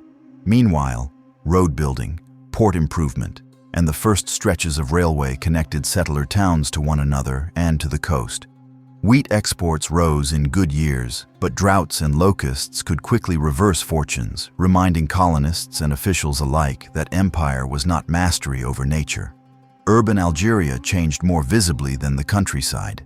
Algiers saw a port expanded with new quays and breakwaters, a grid of streets laid over the lower slopes beneath the Kasbah, and administrative buildings that proclaimed the permanence of French rule. Oran and Constantine followed with their own civic facades. Municipal councils, dominated by Europeans, managed water, markets, and police, while indigenous quarters remained under separate, often stricter oversight. Schools opened for settler children. A smaller, carefully supervised network of Arabic-language schools appeared for indigenous elites. The contrast in resources and voice was stark. Even as the empire spoke of fusion and mutual improvement, the daily experience of most Algerians was of a hierarchy policed by uniforms and paperwork. Further west along the African coast, Senegal offered a different template. Governor Louis Faidherbe, appointed under the empire, extended French control from the coastal island of Saint-Louis upriver by building forts, forging alliances, and creating a corps of African soldiers, the tirailleurs sénégalais. He encouraged peanut cultivation for export and promoted the 4 communes, Saint-Louis, Dakar, Gorée, and Rufisque, as anchors of French law and administration. The approach was pragmatic: control key nodes, stabilize trade, and let inland networks adjust gradually. It was also a sign that the empire's reach in West Africa would be built less through sweeping conquest at first than through coastal leverage and careful military steps. In the Levant, France's self-appointed role as protector of Eastern Christians drew the empire into a crisis that became a test of limited intervention. In the summer of 1860, sectarian violence erupted in Mount Lebanon and spilled into Damascus. Maronite villages burned under attacks by Druze forces, and in Damascus, a massacre targeted Christian quarters.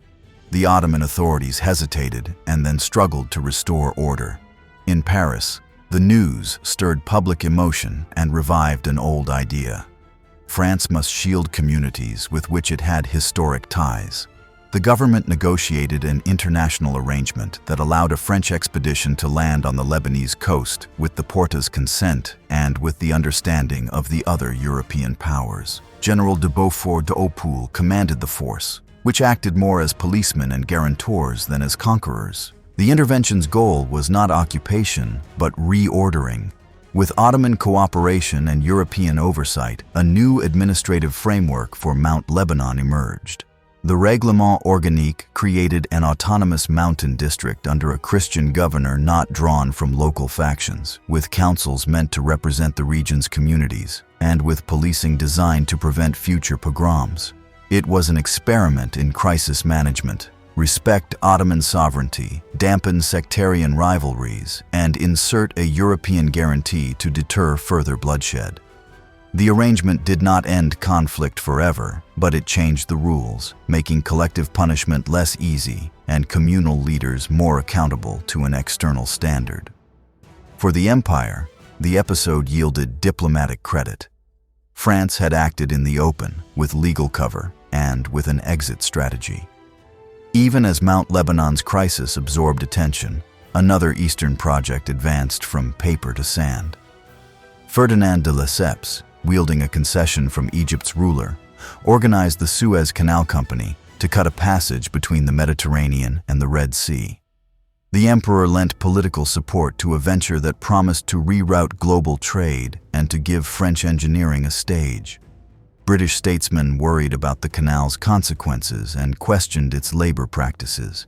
Egyptian corvée laborers suffered under the burdens of excavation until later reforms altered the workforce. For Paris, the canal became an emblem of the empire's belief that technology could reorder geography, and that France should stand at the center of that reordering.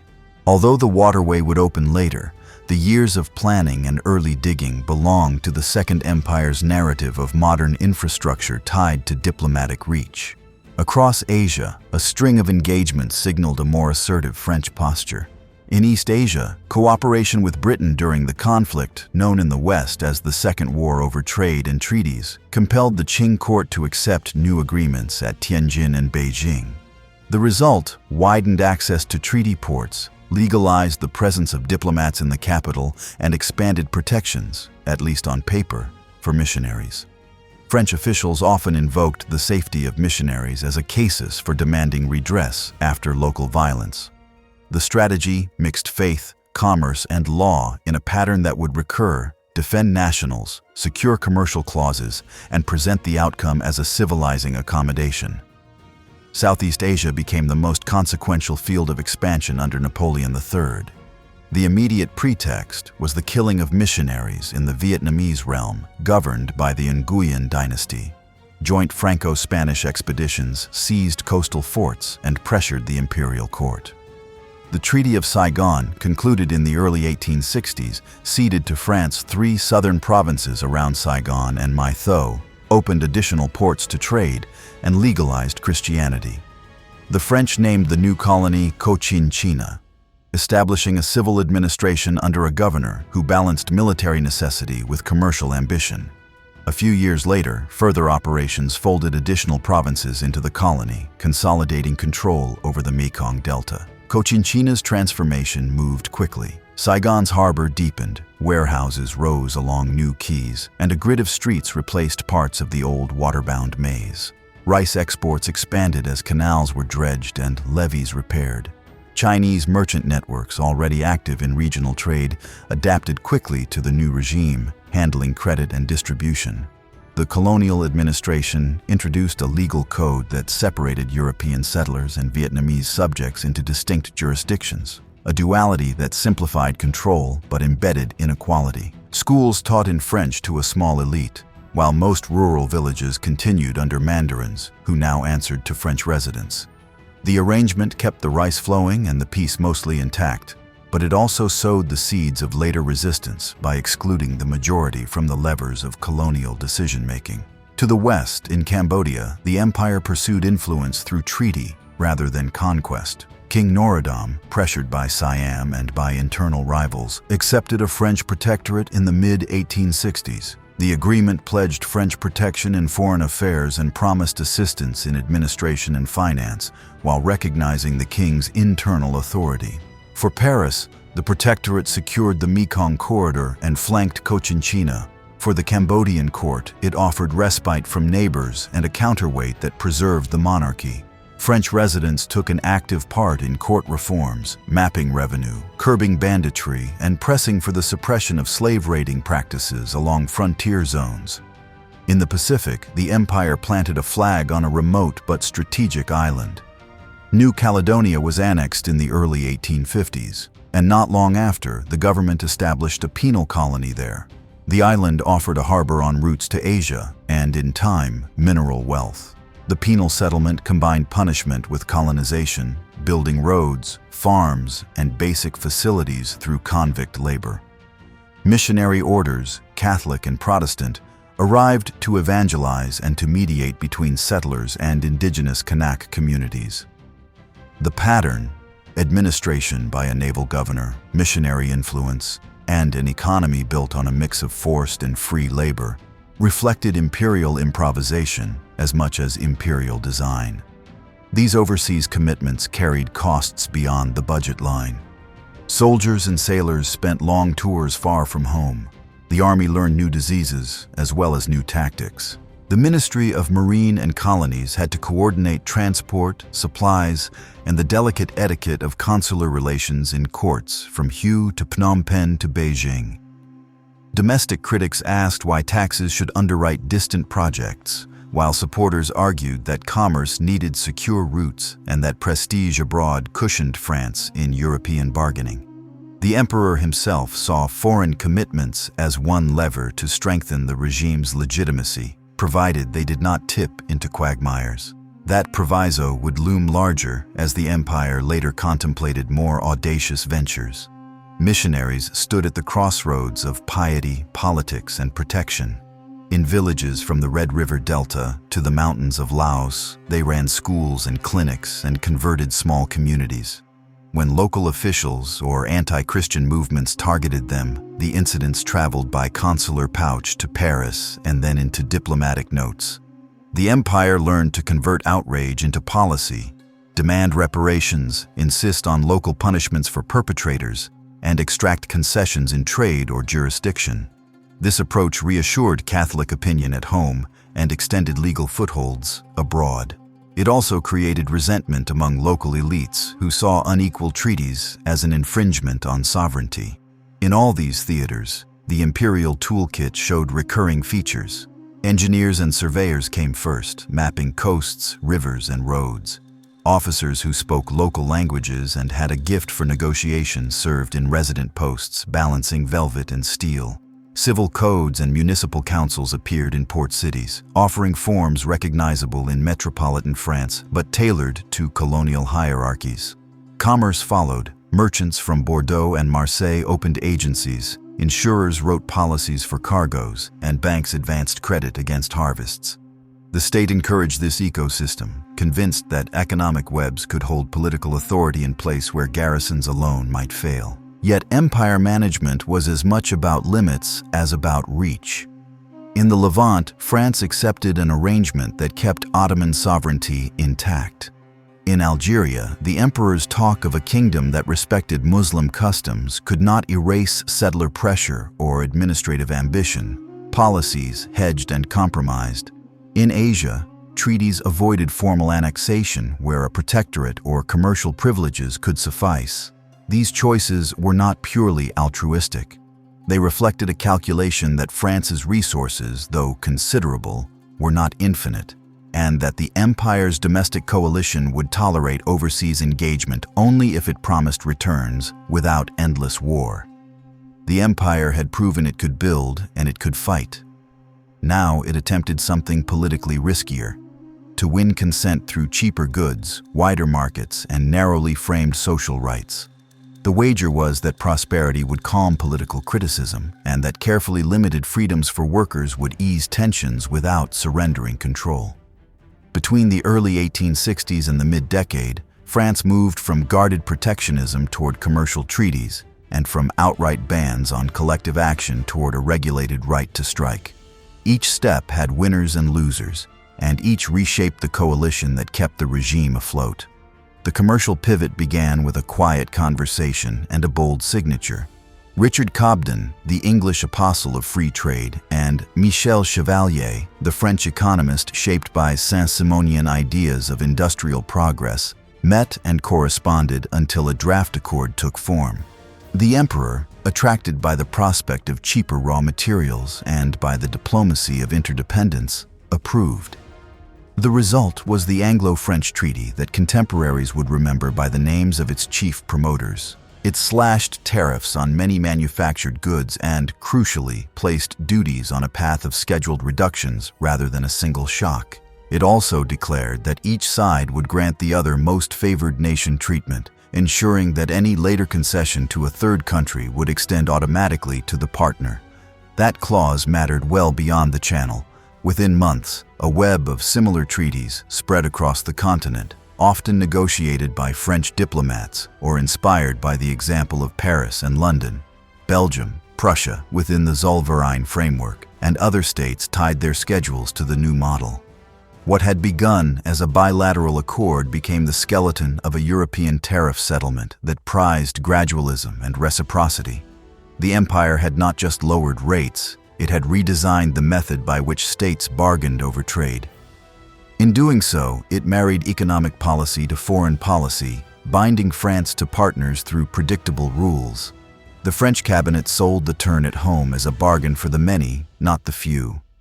Cheap British coal and steel would feed French factories. English consumers would drink more Bordeaux and Burgundy.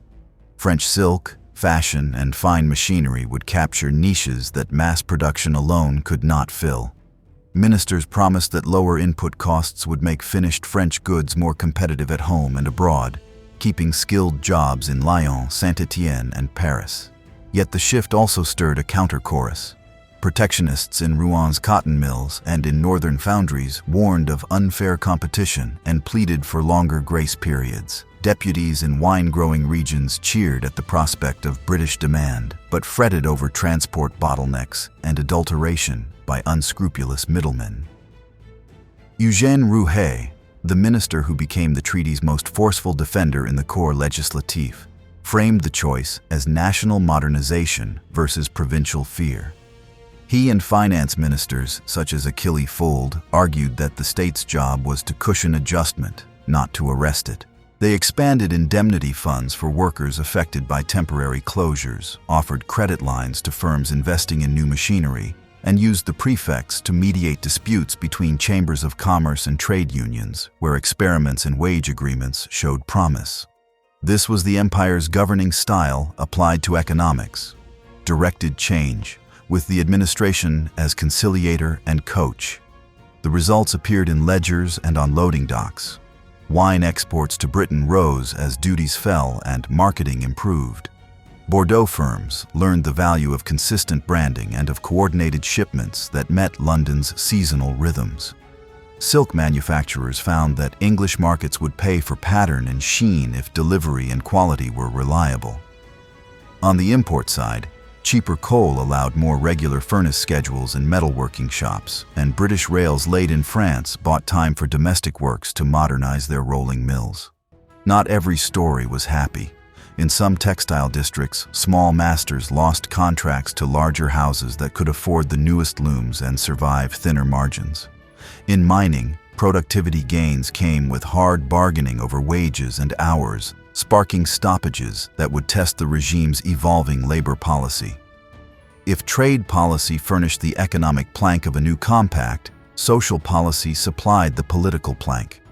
Since the early empire, the law had treated collective worker action as a crime of coalition, a tradition reaching back to the civil code under Napoleon the Third.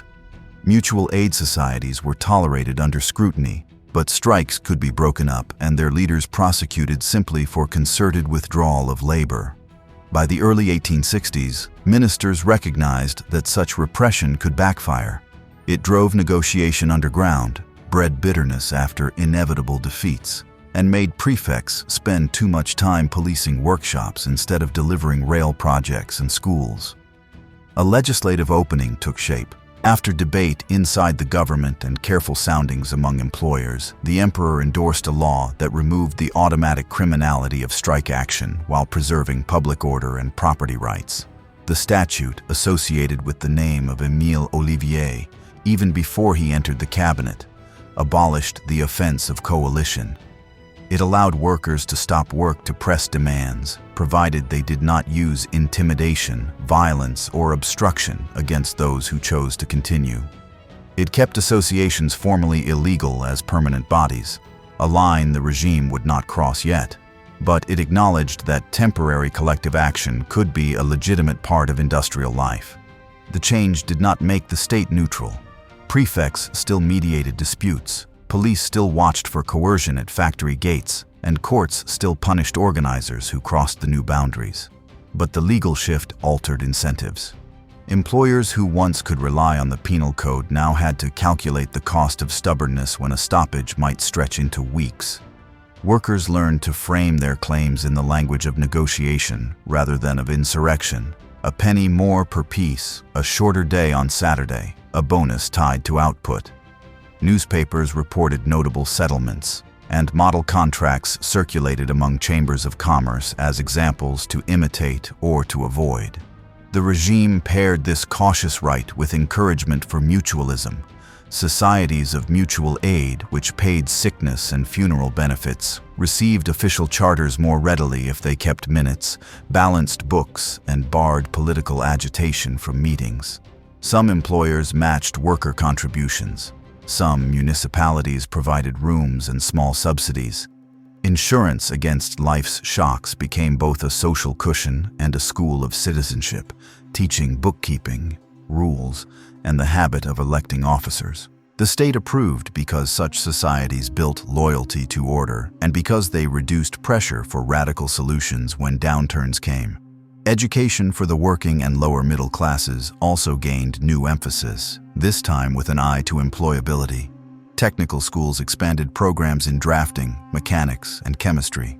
Exhibitions of industrial arts, organized in Paris and provincial cities, doubled as practical classrooms where apprentices learned by seeing machines running and by studying parts and finishes. The message was consistent. The way to defend French industry against foreign competition was not tariff walls alone, but skill, design, and the marriage of science to production. Politics adjusted to these policy shifts. In the Corps Législatif, debates grew livelier after a senatus consultae granted the right to publish a formal address in reply to the throne's speech and to make more of the chamber's proceedings public. While the regime still controlled candidacies and could silence a newspaper with warnings, it chose in this period to accept sharper economic criticism in exchange for broader support among urban consumers and merchants delighted by cheaper imports and brisker trade. Liberal deputies learned to build their arguments on budget numbers and factory reports rather than on abstract denunciations of authority. By forcing the opposition to master the mechanics of policy, the empire both conceded ground and raised the level of discourse. Consumer life changed in ways that reinforced the free trade story. Department stores strengthened their grip on the urban imagination, offering fixed prices, returns, and seasonal sales. Imported cottons and hardware shared counters with French fashions and gloves.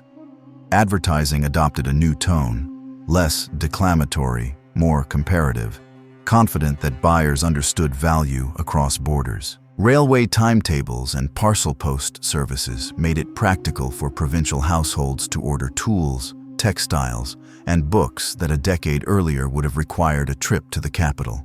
A quieter revolution unfolded in kitchens. Cheaper sugar and new varieties of preserved foods entered ordinary diets, making talk of free trade less theoretical when jam sat on the breakfast table in winter. Not all consequences were benign. In iron districts facing British competition, shifts in orders produced layoffs that local relief could not fully absorb. In fishing ports, imported grain undermined the old barter exchanges between coastal towns and inland markets. Wine growers, jubilant at first, sometimes found that price swings in London translated into whiplash in Bordeaux. The administration answered with targeted measures, temporary transport rebates for distressed regions, engineering surveys to repurpose idle foundries for railway orders, and mediation to encourage merchants to write longer-term contracts with growers. The preference was always for adjustment over protection and for contracts over decrees. The foreign policy dimension of the commercial turn continued to yield dividends. By anchoring relations with Britain in a mutually beneficial treaty, the empire reduced the chance of maritime friction and improved cooperation on questions ranging from the eastern Mediterranean to suppressing certain forms of trafficking. On the continent, trade agreements softened nationalist susceptibilities by giving elites in neighboring states a stake in French prosperity. That mattered when political questions arose because commercial allies were more likely to listen to a partner than to a scold. Inside the cabinet, free trade and social policy interacted in a delicate balance. Ministers argued that cheaper goods were, in effect, a wage increase for the poor.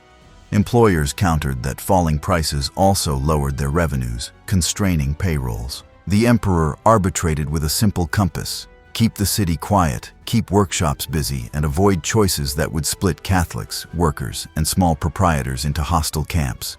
His decisions reflected that compass. He allowed the right to strike in a narrow frame, but kept clubs illegal. He lowered tariffs substantially, but not universally. He opened debate in the legislature, but retained the means to silence papers that threatened public peace. The opening move in Mexico came wrapped in the respectable language of finance and protection. European creditors, including French, British, and Spanish subjects, held claims against a Mexican state battered by civil war and bankrupt in practice as well as name. When the liberal government of Benito Juárez announced a suspension of foreign debt payments, Paris, London, and Madrid negotiated a convention to press for redress. The agreement limited aims to securing repayment and safeguarding nationals.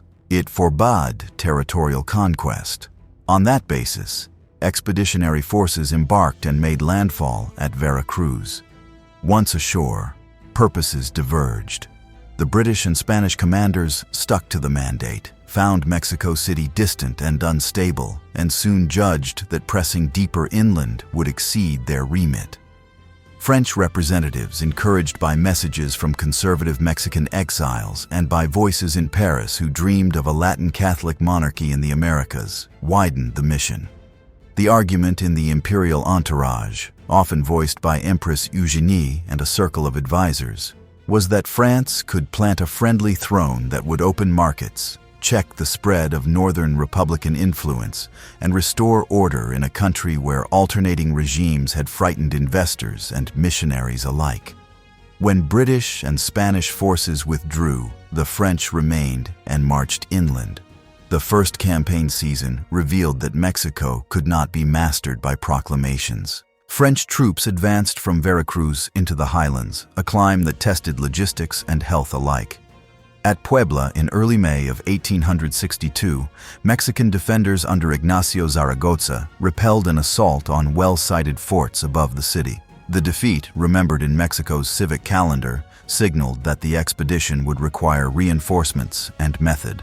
Paris responded by sending additional troops, siege guns, and a new commander, General Faury, later relieved by General Bazaine. French columns returned to Puebla the following year, conducted a formal siege, and compelled surrender. With that gate forced, the road to the capital opened. French forces entered Mexico City, installed a provisional authority headed by conservative notables, and convened an assembly that invited a European prince to take the throne of a newly proclaimed empire. The candidate was Archduke Ferdinand Maximilian of the Habsburgs, a younger brother of the Austrian emperor. Cosmopolitan, liberal in temperament by the standards of Vienna's court, and drawn to romantic visions of enlightened rule, Maximilian hesitated. He demanded evidence that Mexicans truly wished for a monarchy, not merely the imposition of a foreign regime by bayonets. A commission in Mexico produced petitions and plebiscite results affirming the new crown. Whether those papers reflected free enthusiasm or orchestrated consent, they convinced the Archduke enough to proceed. At his seaside palace of Miramar, he signed the Act of Acceptance in the spring of 1864, renounced succession rights in Austria, and sailed with his wife, Carlotta of Belgium, to Veracruz. Maximilian arrived with a program more generous than the coalition that had recruited him expected. He affirmed religious toleration rather than restoring the church to its old privileges, upheld reforms that had disentangled church property from the state, and spoke of land for peasants and fair courts for all. In a different context, such a platform might have won moderate liberals. In Mexico's fractured landscape, it satisfied neither camp. Conservatives felt betrayed by a monarch who would not reverse the secularizing laws of the Reforma. Liberals, loyal to Juarez and to the Republic's legality, rejected a throne born of foreign intervention, no matter how mild the policies. The emperor's court in Chapultepec became a splendid island surrounded by a sea that did not recognize its tides. Military geography dictated politics. French troops held major cities, railway lines, and key valleys. Outside those corridors, guerrilla bands harassed convoys, cut telegraph lines, and melted into hills where regular columns could not linger. General Bazaine, capable and pragmatic, urged the court to limit ambitions and to build a Mexican army able to hold what French bayonets had taken. Recruitment progressed slowly.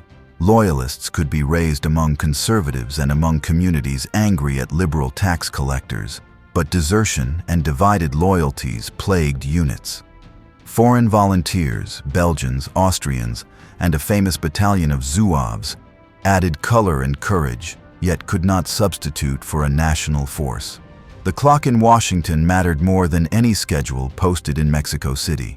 While the United States was consumed by civil war, the Monroe Doctrine lay dormant in practice. After Appomattox, attention swung south.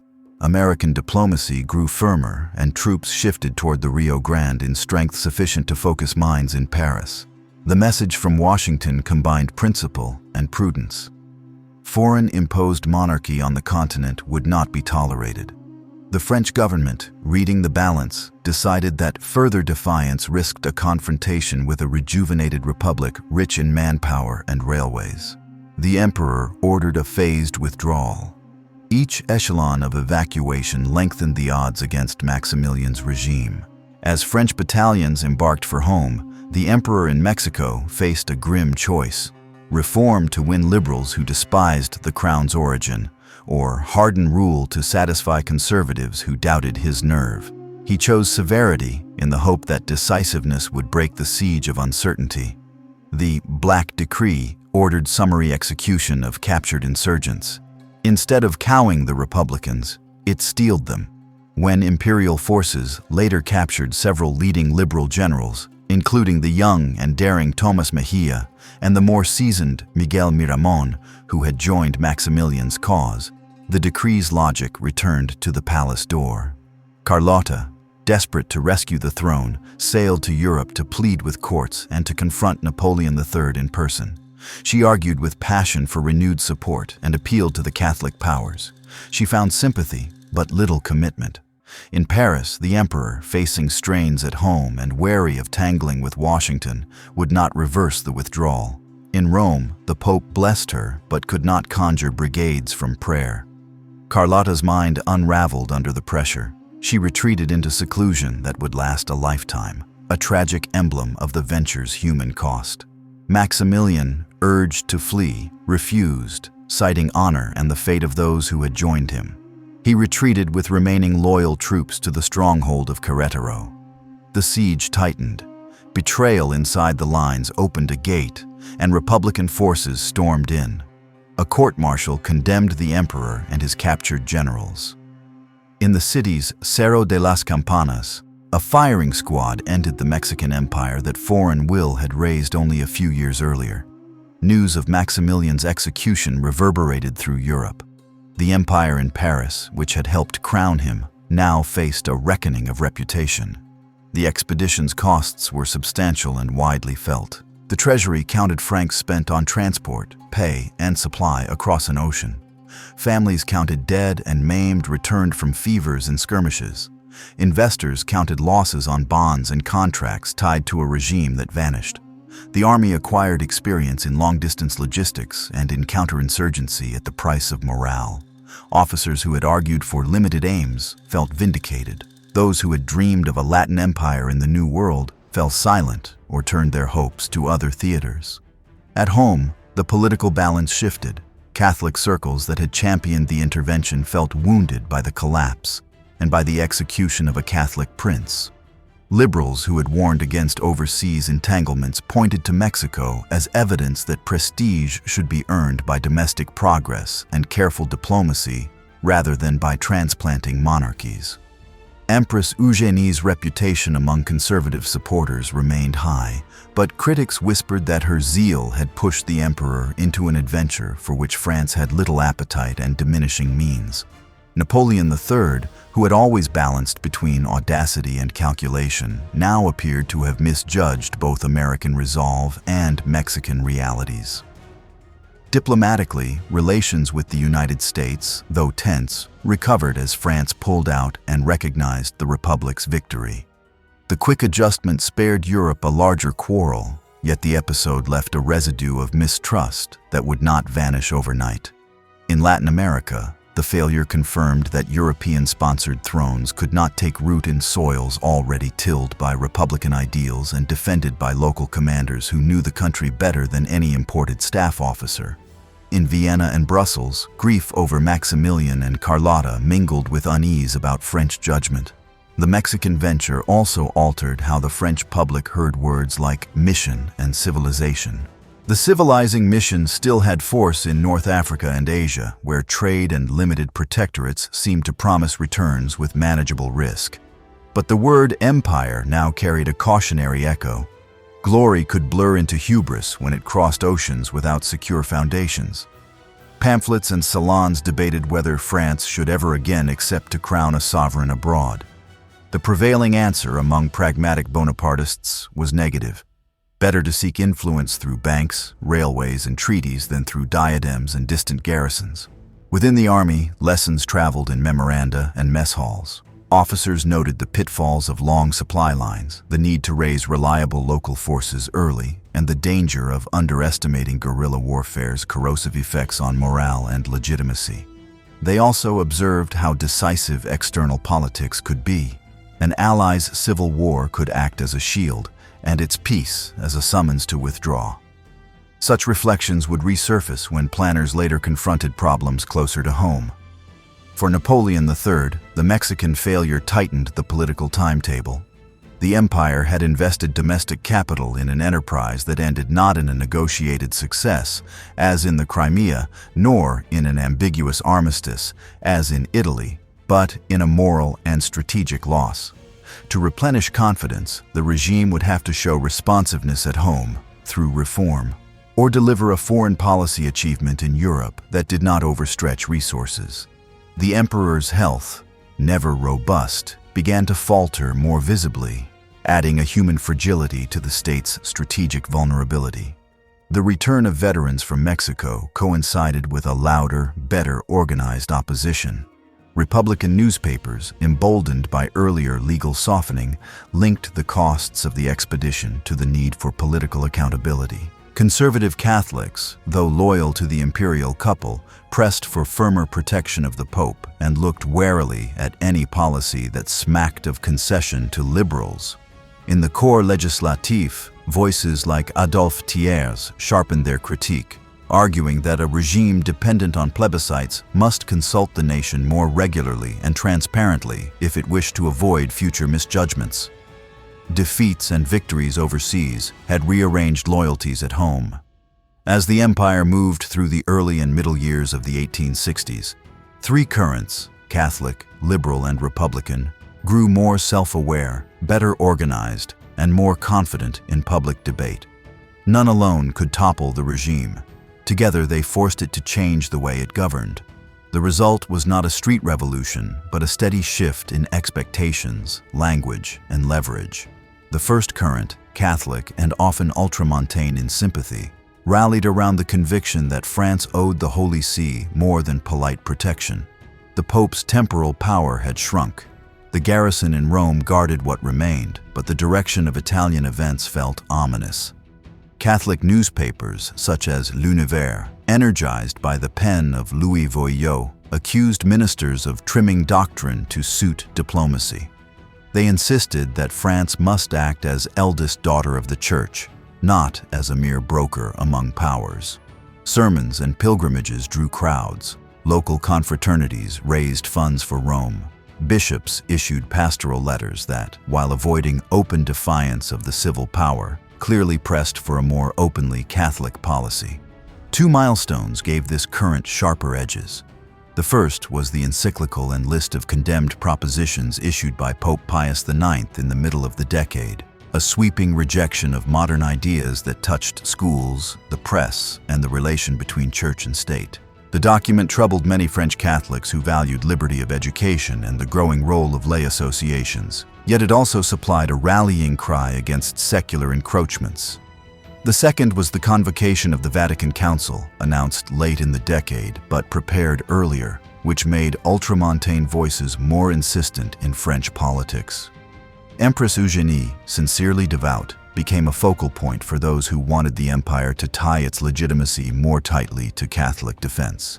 That pressure would weigh on the emperor whenever Italian affairs or educational laws came to the fore. The second current, liberal and constitutionalist, cohered around a different set of claims: freedom of discussion, ministerial responsibility before the legislature, and budgetary control that meant more than rubber stamps. Its spokesmen included Adolphe Thiers, the durable orator and historian, Jules Favre and Ernest Picard, articulate lawyers turned deputies, and journalists such as Prévost Paradol, who argued that a strong executive could coexist with a legislature that had real voice.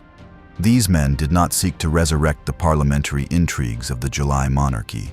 They wanted a regime that would gradually domesticate imperial power within the habits of constitutional government. Elections in the middle of the decade gave that current a stage. Official candidacies still weighed heavily, prefects still signaled the favored names, and the government's press retained advantages. Yet urban constituencies, better schooled and more attentive to economic argument, began to back candidates who promised scrutiny of spending and debate on treaties and taxes. Thiers returned to the chamber with a cry that captured the liberal mood: the liberty necessary for the government of modern societies. He did not deny the emperor's past successes. He challenged the regime to survive by borrowing from constitutional practice rather than by relying on plebiscitary peaks and administrative valleys. The third current, Republican and increasingly working class in tone, gained coherence through lived experience as much as through theory. The earlier legalization of strikes within strict limits had not created a new world, but it had fostered a habit of negotiation and a language of claims that could be carried from workshop to ballot box. Worker intellectuals such as Henri Tolain and his companions, proud artisans with calloused hands and sharp pens, wrote manifestos urging political rights alongside mutualism and prudence. A French delegation's encounters with British trade unionists at an international exhibition led to friendships that soon helped midwife a new transnational association of workers.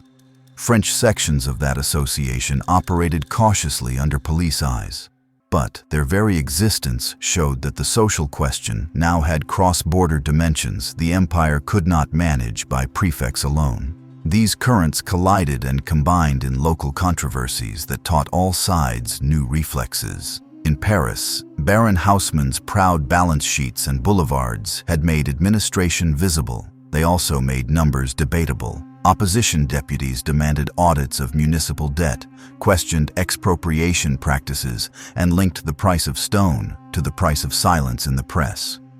In industrial towns, disputes over wages and hours brought prefects into rooms where Republican spokesmen, Catholic bosses, and liberal notables all claimed to speak for order. The prefects' reports to the Interior Ministry now read like social weather maps, full of barometric notes on rumor, price, and mood. The press became the main arena where these forces learned each other's strengths. Government warnings still bit. deposits could still be seized, and hawkers still risked arrest for selling an unauthorized sheet. Yet publishers grew skillful at staying just inside the legal lines while pressing the political ones. Some papers specialized in municipal detail, sewers, schoolrooms, and markets, knowing that patient reporting bred credibility that editorials could spend. Others built reputations for legislative summaries, making deputies' speeches public property in a way that the earlier, more opaque chamber never allowed.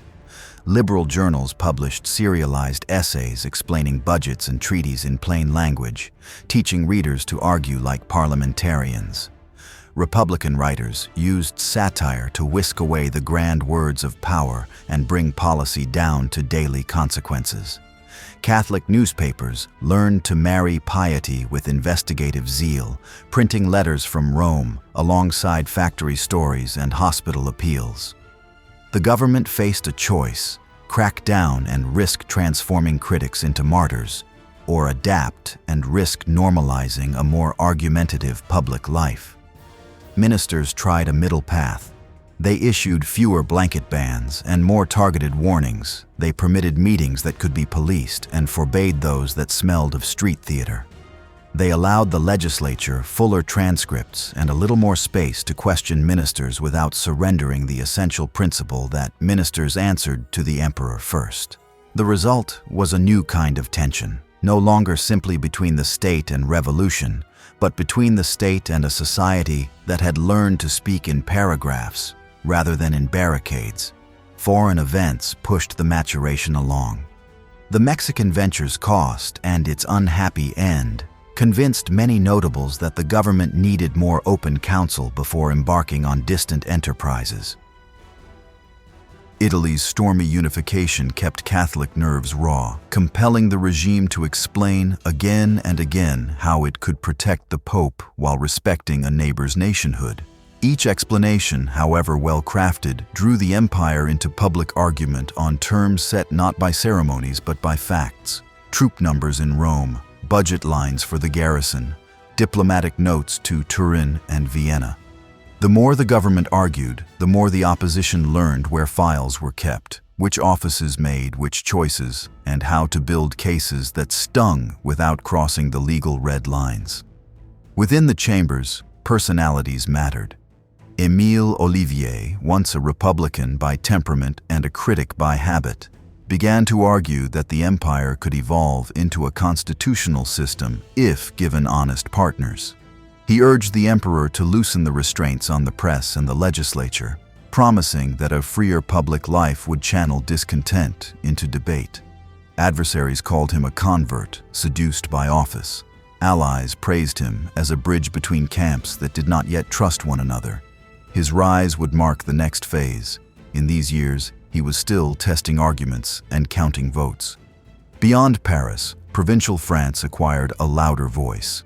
Chambers of commerce, once deferential, drafted memoranda on tariffs, rail junctions, and canals with a confidence born of experience under the commercial treaties. Municipal councils, proud of new schools and waterworks, petitioned for more say over budgets and appointments. Catholic committees organized pilgrimages and petitions for the Pope. Republican committees organized subscriptions for imprisoned journalists or for the families of strikers who had kept the law but lost their wages. The empire's great machine of prefects and mayors could not silence these networks. It learned to bargain with them. The universities and learned societies added an intellectual edge to opposition. Professors advanced the ideal of a nation educated to reason in public, not merely to obey. Economists debated the pace of tariff reductions.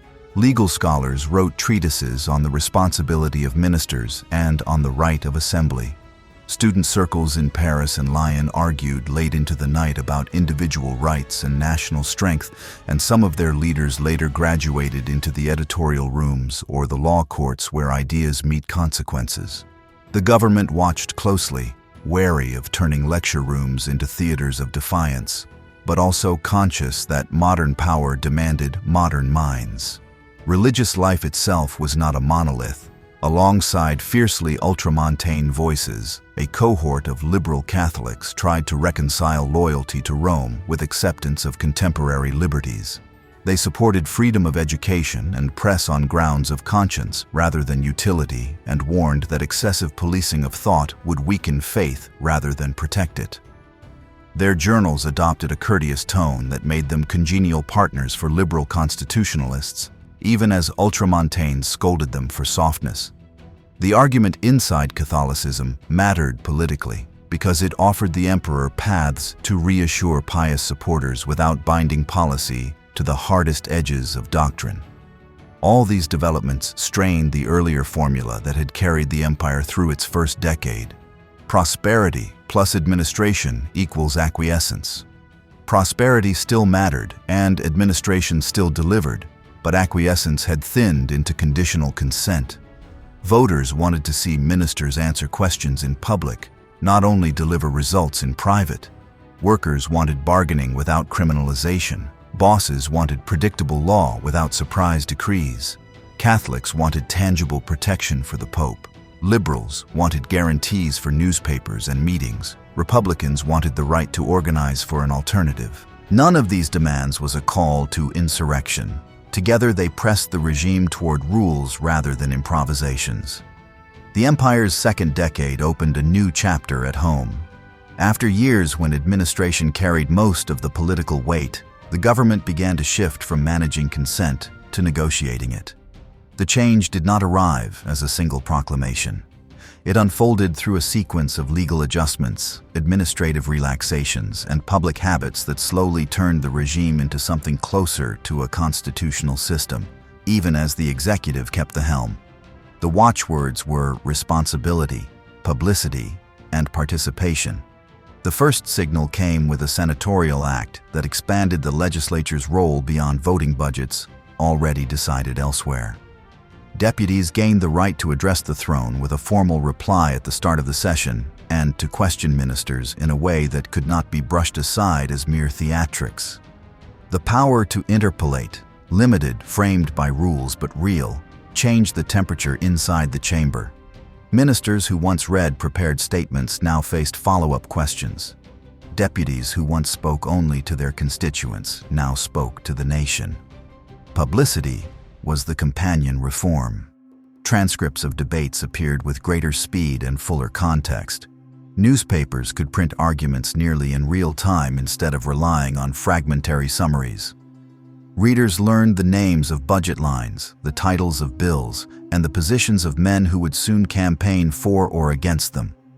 Opposition deputies who had honed their craft in pamphlets and salons now built reputations on floor speeches carried the next day into cafes and workshops. Government orators adapted, turning from the lofty rhetoric of imperial accomplishment to the granular language of cost, timetable, and clause. The press law itself softened. A new statute reduced the number of prior restraints, eased the system of deposits, and narrowed the grounds for seizure. The government kept tools to act against incitement to violence and attacks on the person of the sovereign, but it accepted a noisier public square as the trade-off for legitimacy renewed by persuasion rather than policing. Editors tested the lines. Some papers embraced earnest policy journalism, running series on tariffs, schools, and municipal finances. Others revived caricature, a needle that pricked vanity but rarely punctured public order. Warnings still came, yet far less often, and mostly for excesses that even rivals acknowledged had overstepped. The right of meeting, though still regulated, emerged from the shadows. Gatherings could be authorized for lectures and discussions so long as they avoided electoral agitation and respected rules on notice and policing. In practice, this meant that political education migrated from back rooms to public halls. Lawyers explained the new press law to artisans. Professors unpacked foreign treaties to clerks. Mutualists described how to keep clean accounts and elect officers without falling afoul of the code. Prefects, once reflexively suspicious, developed a repertory: grant, supervise, applaud sobriety, and shut down only when lines were crossed unmistakably. Personnel changes reinforced the turn. Émile Ollivier, long an advocate of reconciling imperial authority with parliamentary freedom, gained influence. He was not the founder of the reforms, but he became their interpreter, assuring the opposition that the openings were sincere and assuring the imperial circle that sharing space would not collapse the roof. He argued that public debate could domesticate passions that secrecy inflamed. In private, he worked to rewrite rules so that ministers would feel responsible to the chamber, in fact, if not yet by a formal vote that could topple them. Municipal life benefited from the new mood. Councils in Paris and in major cities received wider scope over local budgets, waterworks, and schools. They did not become sovereign bodies. Prefects and the Interior Ministry still held supervisory power. But the rhythm of local government changed. Council sessions were covered by the press. Petitions and deliberations circulated beyond town halls. Mayors learned that a well-argued case for a bridge or a school could win allies in the chamber and in the newspapers, not just in the prefecture. Citizens learned to attend sessions, to submit memorials, and to press neighbors into committees that spoke the dry language of estimates and plans rather than the hot idiom of grievance. Finance adapted to the reform climate. The budget process, once a near mystery wrapped in administrative summary, became a series of public steps. Committees scrutinized ministries line by line. The Treasury published clearer accounts. The Bank of France's role as stabilizer entered newspapers in the form of balance sheets and discount rates that merchants could quote. Scandals did not vanish, but the odds of burying one dropped markedly when auditors and editors shared a vocabulary. The memory of a great speculative shock that had shaken markets earlier in the decade, when investment houses overreached and were checked, made deputies and ministers alike sensitive to the social fallout of financial exuberance. That sensitivity produced steadier supervision and more candid discussion of risk. The world came to Paris in a universal exposition that became a school of citizenship as much as a festival of industry. Foreign rulers toured pavilions with the emperor. Provincial families toured them with guidebooks. The exposition displayed engines, fabrics, and designs, but it also displayed France debating itself in 1,000 conversations under glass roofs. Visitors moved from machines to lectures where engineers explained why standards mattered, where economists argued about prices and wages, and where foreign delegates described how their own states balanced authority and liberty. Exhibits of new weapons sat not far from displays of hospital instruments and sanitation, an implicit lesson in the costs of modern power and the duties it entailed. In the army, a different kind of reform tried to match institutions to the realities of a nation that might again have to mobilize on a continental scale. The War Ministry proposed to supplement the standing army with a citizen reserve trained for local defense and rapid reinforcement. The idea rested on two pillars: broaden the base of service through shorter terms and exemptions narrowed by lottery, and create a mobile guard that could be called up in emergency. Implementing the scheme required new depots, better maps, and an officer corps trained to integrate part-time soldiers into field formations. Debates in the chamber drew out a deeper question. Could a polity that was opening its press and meetings also trust itself to arm and train wider swaths of the population? Advocates answered yes, arguing that disciplined participation in defense strengthened attachment to the state. Skeptics fretted about cost, training standards, and the risk of partisan influence in local cadres. Education mirrored the drift toward openness with a practical bent. Technical schools expanded again, now with clearer ladders into industry and the civil service. Primary schools gained modest but real improvements in buildings, materials, and teacher training. The debate over who should direct education, clergy or lay teachers, persisted, but the tone shifted from denunciation to comparison of results. Inspectors' reports, once tucked away, began to leak into the press where parents and councils could weigh them. The heart of the matter was not metaphysical. It was whether children could read the newspaper their parents had started to buy, and whether apprentices could master the drawings their new machines required.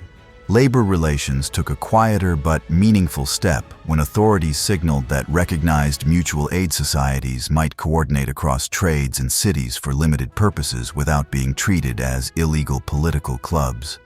Police watched closely. The Interior Ministry reserved the right to dissolve associations that strayed into agitation. Yet within the limits, organizers learned to host congresses where they discussed vocational training, accident insurance, and arbitration boards. Employers experimented with profit-sharing schemes and with joint committees to handle grievances before they became strikes. The legal ground remained cautious, but practice crept forward. Each successful local arrangement became an argument for trusting citizens with more initiative. Religion adjusted to the new light in which politics now moved. Ultramontane editors continued to press hard, especially on the question of Rome, while liberal Catholics argued that the best defense of faith lay in confident engagement with a freer society. Bishops issued letters that, while upholding doctrine, began to acknowledge that the state's renewed openness created responsibilities for Catholics as citizens, to attend meetings, to write reasoned petitions, to compete in schools by excellence rather than by privilege. Chaplains in regiments teaching recruits to read and count made a different but related point. A modern Catholic could serve God and the nation under rules debated in a chamber and printed in a newspaper. The cumulative effect of these legal and social shifts was to change what elections meant. Campaigns became less a parade of prefectural endorsements and more a season of argument. Government candidates, still advantaged by organization, now had to answer questions in public halls. Opposition candidates, no longer confined to covert networks, could build platforms that promised specific reforms, press, meetings, budget control, without sounding like revolutionaries. Voters weighed records. Some punished officials who dismissed their concerns about rents or schools. Others rewarded deputies who had delivered a bridge or a fair wage settlement. The ballot took on a shade of judgment absent from earlier, more ritualized contests. When the nation next went to the polls, the returns showed a landscape more complex than the tidy maps the Interior Ministry liked to print. Official candidates prevailed in many rural districts where the alliance of mayors, priests, and notables still commanded trust. In towns and in parts of the industrial belt, however, the opposition gained striking ground. Liberal constitutionalists and Republicans did not always love one another, but they learned to cooperate in runoff rounds and to divide districts to avoid splitting votes. The result was a stronger, more vocal opposition bloc inside the chamber, large enough to shape debate, small enough to leave the executive in control, but clearly on the rise. The emperor read the vote as both warning and mandate. Warning that the old instruments of control were blunter than before. Mandate to continue the constitutional turn, lest the electorate decide to force it at a costlier moment. He moved to bring a liberal figure into the center of power, betting that a government openly responsible for day-to-day management under imperial arbitration could reconcile authority with the country's new appetite for voice. The choice fell on Émile Ollivier, whose promise was to govern with a majority assembled on principles rather than on administrative habit, and to demonstrate that liberty and order could be partners rather than rivals. Markets responded favorably to the tone of conciliation, and so did many urban households who saw in cheaper goods, steadier work, and fuller debate a kind of quiet prosperity. Yet the reforms also raised expectations that could not be contained by legal clauses alone. Deputies pressed harder on military preparedness and foreign policy, topics that earlier parliaments had largely ceded to the executive. Editors called for transparency in alliances. Workers, newly empowered to meet and petition, asked to be heard on national questions, not just on wages.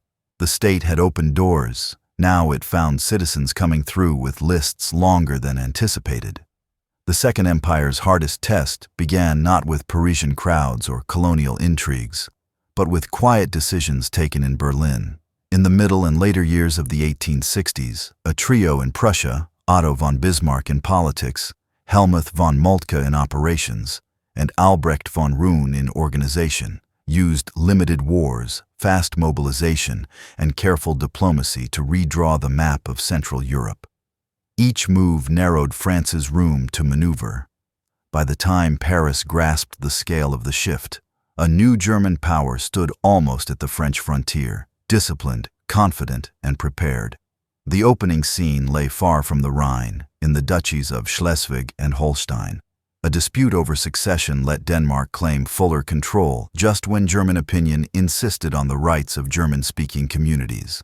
Bismarck turned a legal quarrel into a test of strength that would not alarm the great powers. Prussia marched with Austria as partner, dislodged Danish defenses, and forced Copenhagen to cede the duchies. Victory did not bring peace between the partners. Instead, it gave Bismarck the shared spoils he needed to provoke a quarrel on his terms. The quarrel arrived by design. Administration of the duchies became a pretext for rivalry. Behind it stood the deeper question of leadership in the German lands. Bismarck judged that Prussia could win a swift war against Austria if it fought alone, while keeping other powers, especially France and Russia, on the sidelines. He secured Russian goodwill by earlier support during a Polish rising and courted Italian alliance by promising Venetia if Vienna were defeated. Paris, meanwhile, received soothing hints that a settlement could leave room for French gains elsewhere, though nothing was put in binding form. The war that followed lasted only weeks, but its effects would echo for years. Prussian rail schedules, staff work, and the disciplined use of the needle gun gave Moltke the instruments to encircle and break Austrian forces. At Königgrätz, also known as Sadowa, the battle turned on timing and concentration. Prussian armies arrived by rail, converged by telegraph and map, and drove the enemy into retreat.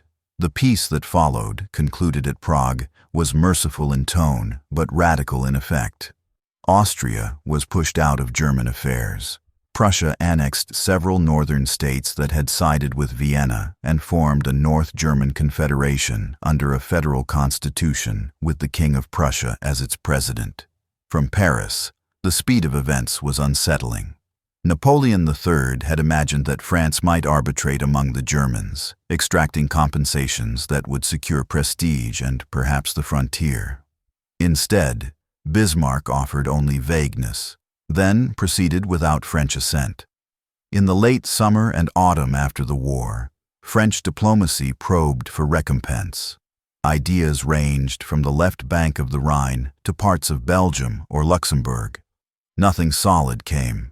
The emperor was left with the appearance of having watched a rival grow without securing anything in return. The military lesson stung at least as much as the diplomatic one. French officers, attentive readers of foreign bulletins, noted that Prussia had married universal service to modern logistics. The staff system had knit rail lines, depots, and marching orders into a single plan.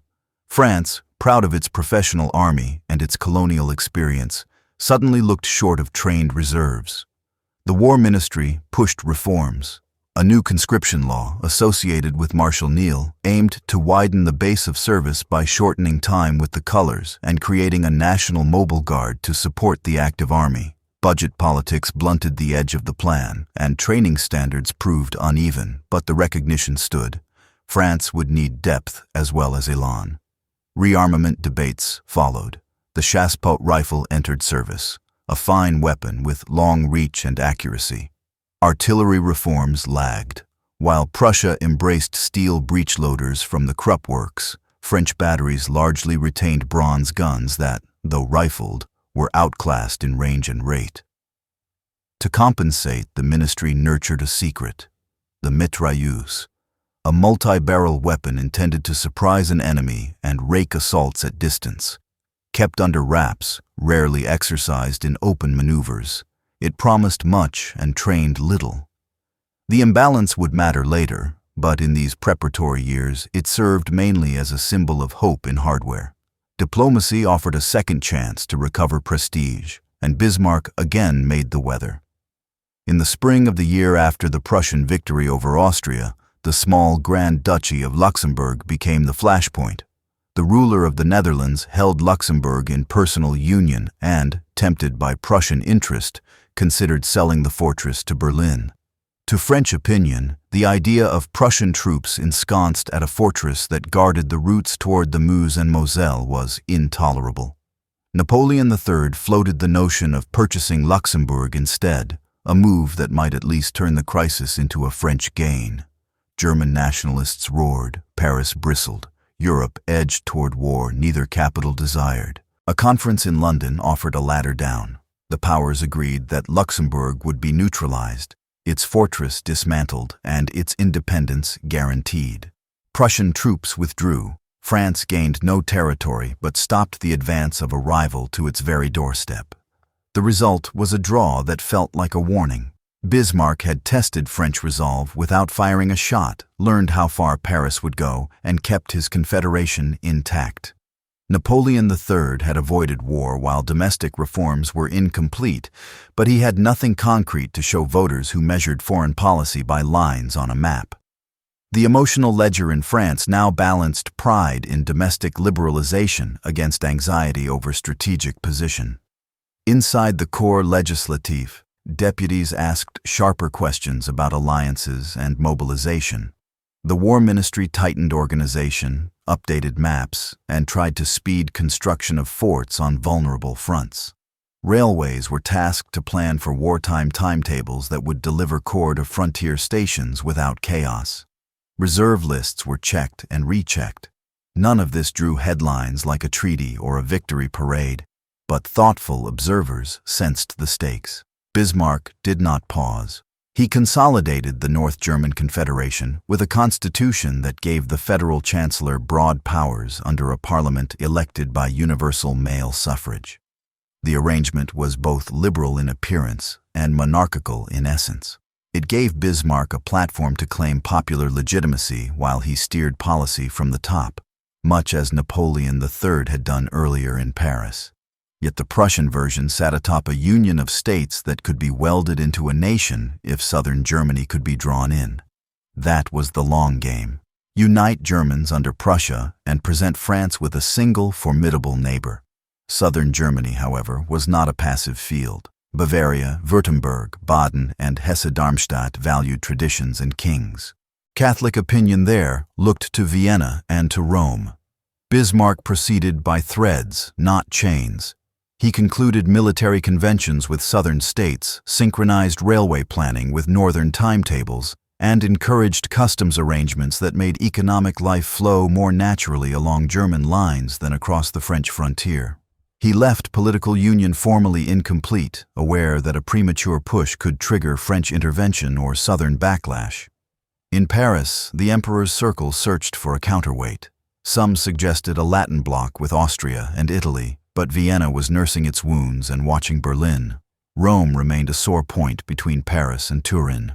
Others whispered of Belgian adjustments or a Rhine rectification, ideas that appealed to pride but ran into the hard fact that Europe now saw France as a power to be contained, not indulged.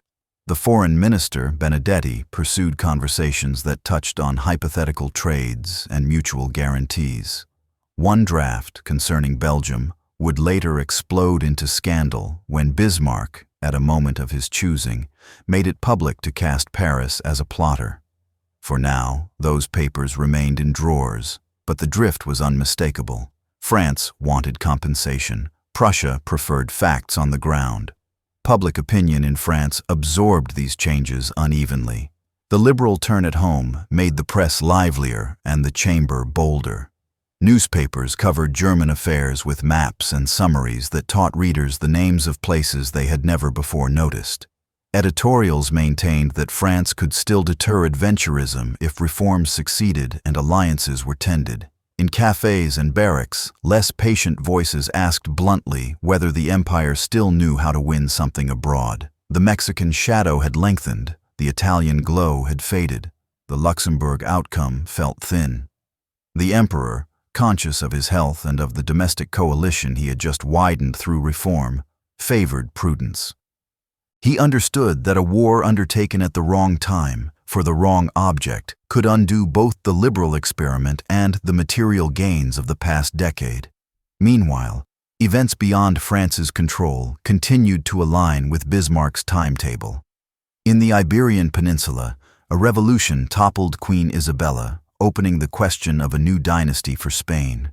It seemed a distant drama, but dynastic vacancies rarely stayed isolated in 19th century Europe.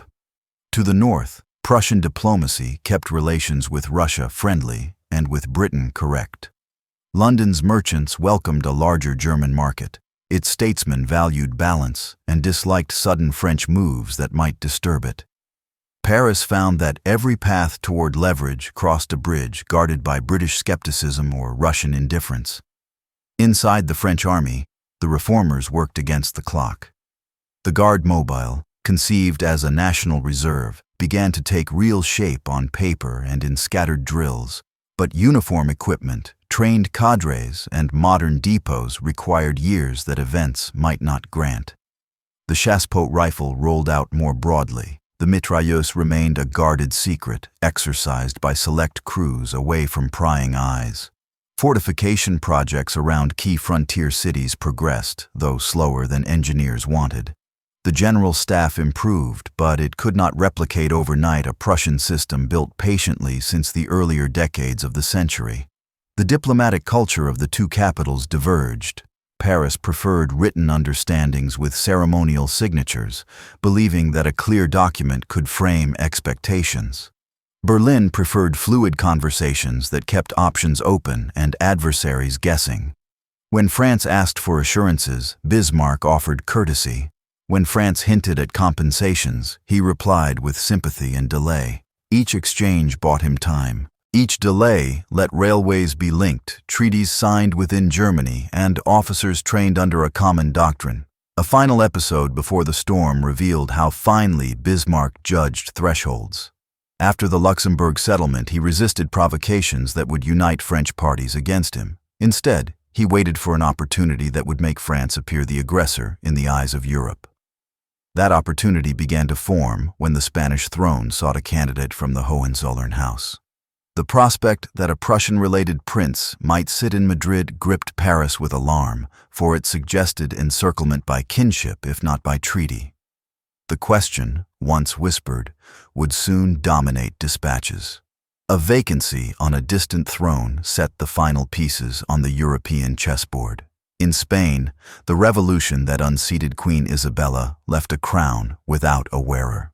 Madrid canvassed Europe for a constitutional monarch respected enough to steady the country, yet pliant enough to work with the Cortes. Among the names whispered in diplomatic circles was Prince Leopold of Hohenzollern-Sigmaringen, a Catholic branch related to the Prussian royal house. In Berlin, Otto von Bismarck saw in this candidacy a lever. If a Hohenzollern took the Spanish throne, Prussia's influence would stretch from the Elbe to the Ebro, and France would feel encircled by kinship even without formal alliances.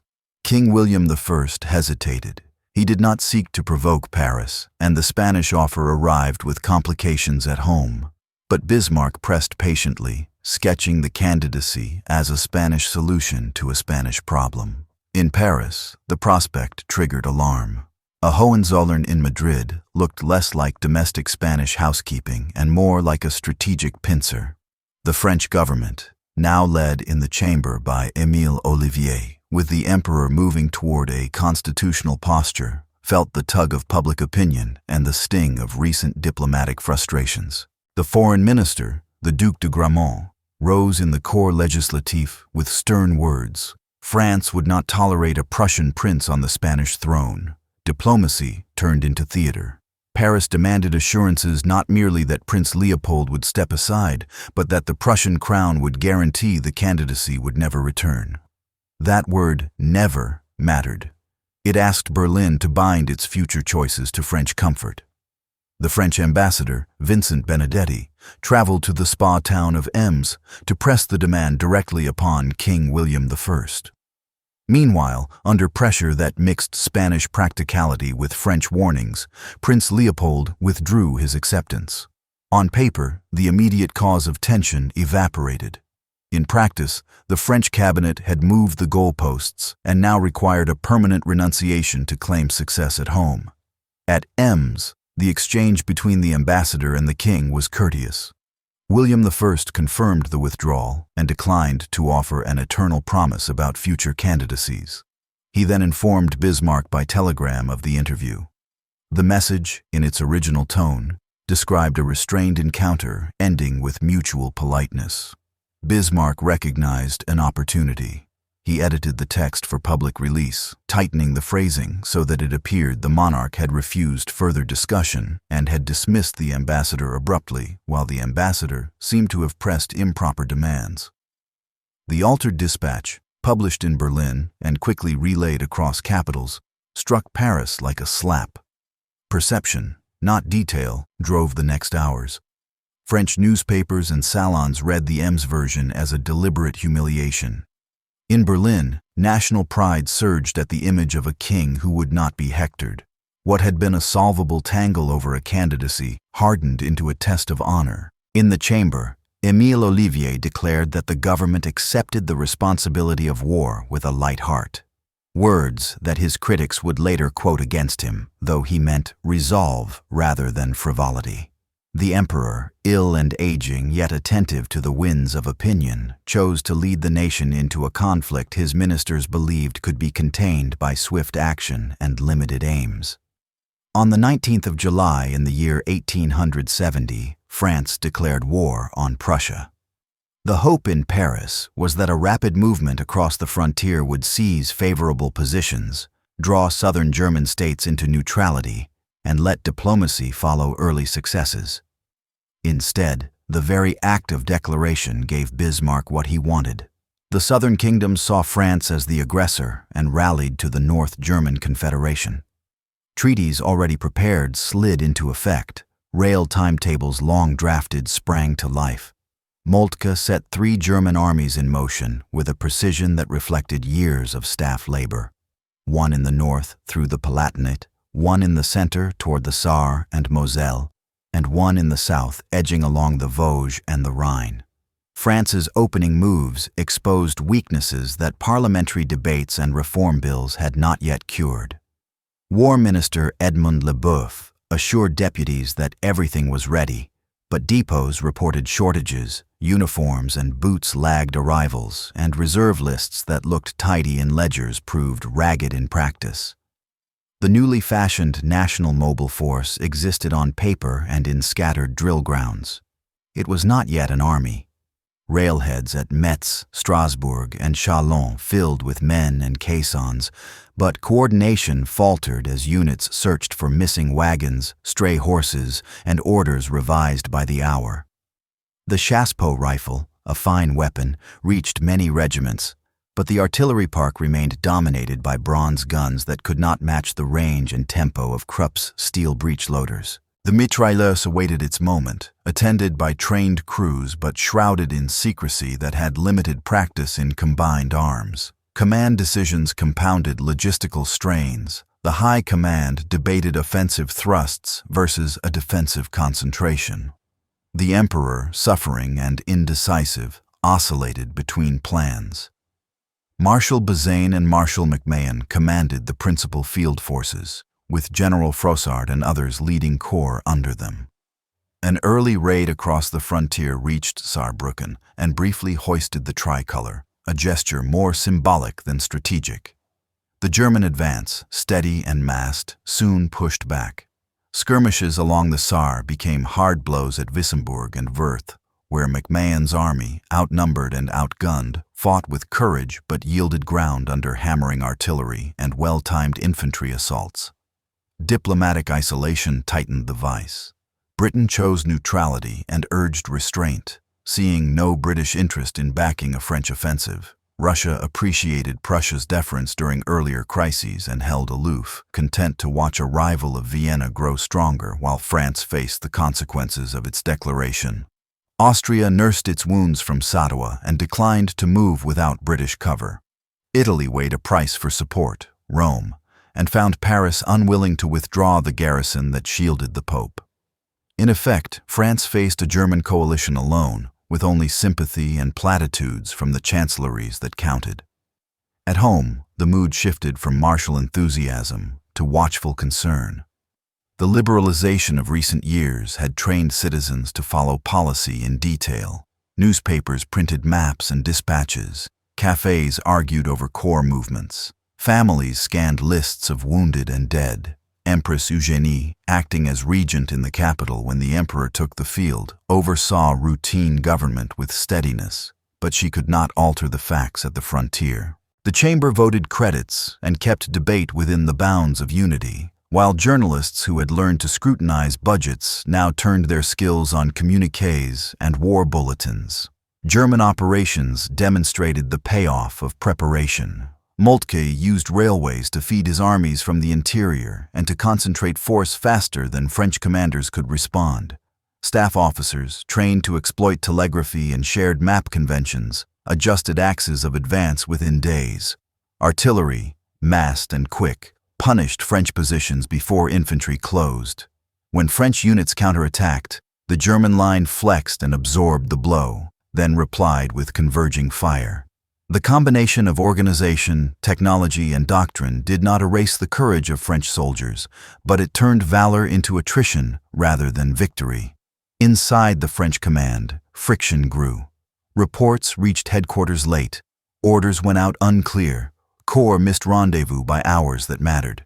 At Metz, Bazaine's army, large and still potent, hesitated between breaking west to join forces with McMahon and defending lines already threatened by encirclement. Misunderstandings with the emperor and the war minister multiplied. Staff officers warned of the danger of being penned against the Moselle. Others urged an immediate march to relieve pressure on the left. Each day of delay narrowed options. The political cost of these military uncertainties rose quickly. In Paris, critics who had supported the government's constitutional turn now urged broader inclusion in decision-making, arguing that secrecy had produced illusions about readiness and alliances. Conservatives loyal to the Empress demanded harder measures against defeatism and pressed the claim that the empire's honor required decisive action, not defensive excuses. Financial markets wobbled, recovered briefly on rumors of success, then slid as casualty reports mounted. A veteran of earlier campaigns remarked in a letter published by a cautious editor that railways and rifles make hours count more than miles, a simple sentence that captured the age's arithmetic and the state's dilemma. Abroad, Bismarck managed perception as deftly as mobilization. He portrayed Germany as the victim of French aggression, an image easy to sustain after the declaration from Paris. He reassured Vienna that no German land would be taken from Austria, comforted Britain that Belgium and the Netherlands would be respected, and kept Russia friendly by avoiding moves that touched Polish or Baltic nerves. Each cable eased worries that might have produced outside pressure for a ceasefire. Each communiqué reinforced the story that Germany sought only security and unity. As August wore on, the strategic picture darkened further for France. Defeats in the border battles forced retreats toward the interior. The Army of the Rhine, maneuvering around Metz, found itself pressed by converging German forces. McMahon, tasked with covering and then rescuing threatened formations, marched northeast in a bid to relieve his comrades, stretching supply lines and exposing flanks. The emperor, increasingly infirm and conscious that absence from the army would be read as abdication of duty, remained with the field forces despite pain that limited his vigor and sleep. The empress urged resolve from Paris. Ministers pleaded for good news that would stiffen wavering notables and keep order in the provinces. Material gaps widened into strategic faults. French logistics struggled to feed men and horses on the move. German field bakeries, rail-borne depots, and requisition systems kept up a steadier flow. The chassepot's excellence at range produced lethal surprises in firefights, but German artillery shattered French positions before they could exploit that advantage systematically. The mitrailleuse, held back and parceled out, failed to deliver the expected battlefield shock. Without well-rehearsed cooperation with infantry and guns, it became an isolated terror rather than a campaign-shaping instrument. In this atmosphere of pressure and haste, decisions took on a fatal clarity. McMahon's movement toward the Meuse, urged by duty and by the hope of linking with Bazaine, drew his army toward the Ardennes. German columns, reading the same map with better information, moved to intercept. The French High Command faced a choice between breaking off to save the army for a later stand or pressing a relief that risked envelopment. Pride, politics, and the fog of war pushed toward the latter.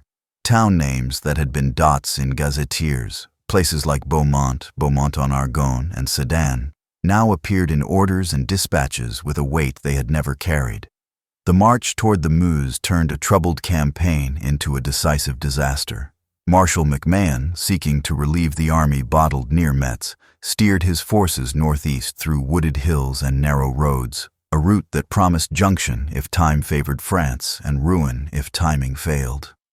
German columns under Moltke, reading French intentions from patrols and telegraphs, fanned out to cut the path. A hard blow at Beaumont shattered French rear guards and pushed the retreating columns toward the fortress town of Sedan, a basin of fields and low ridges pressed against the river's bend. Geography took command. To the west and south rose high ground ideal for artillery. To the east, the Meuse barred escape. To the north lay Belgian neutrality, close enough to tempt thoughts of refuge, yet politically out of reach. The French army entered Sedan exhausted. Units arrived out of sequence. Some divisions bivouacked without ammunition wagons. Staff officers struggled to find commanders across unfamiliar lanes.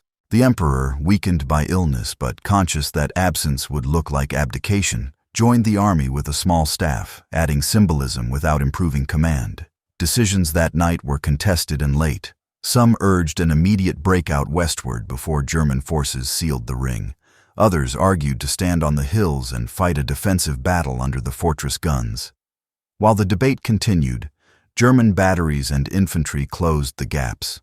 Dawn brought clarity in smoke and sound. German artillery, quickly emplaced on the ridges of Flowing and along the heights near La Moncelle and Bazeilles, began a methodical bombardment.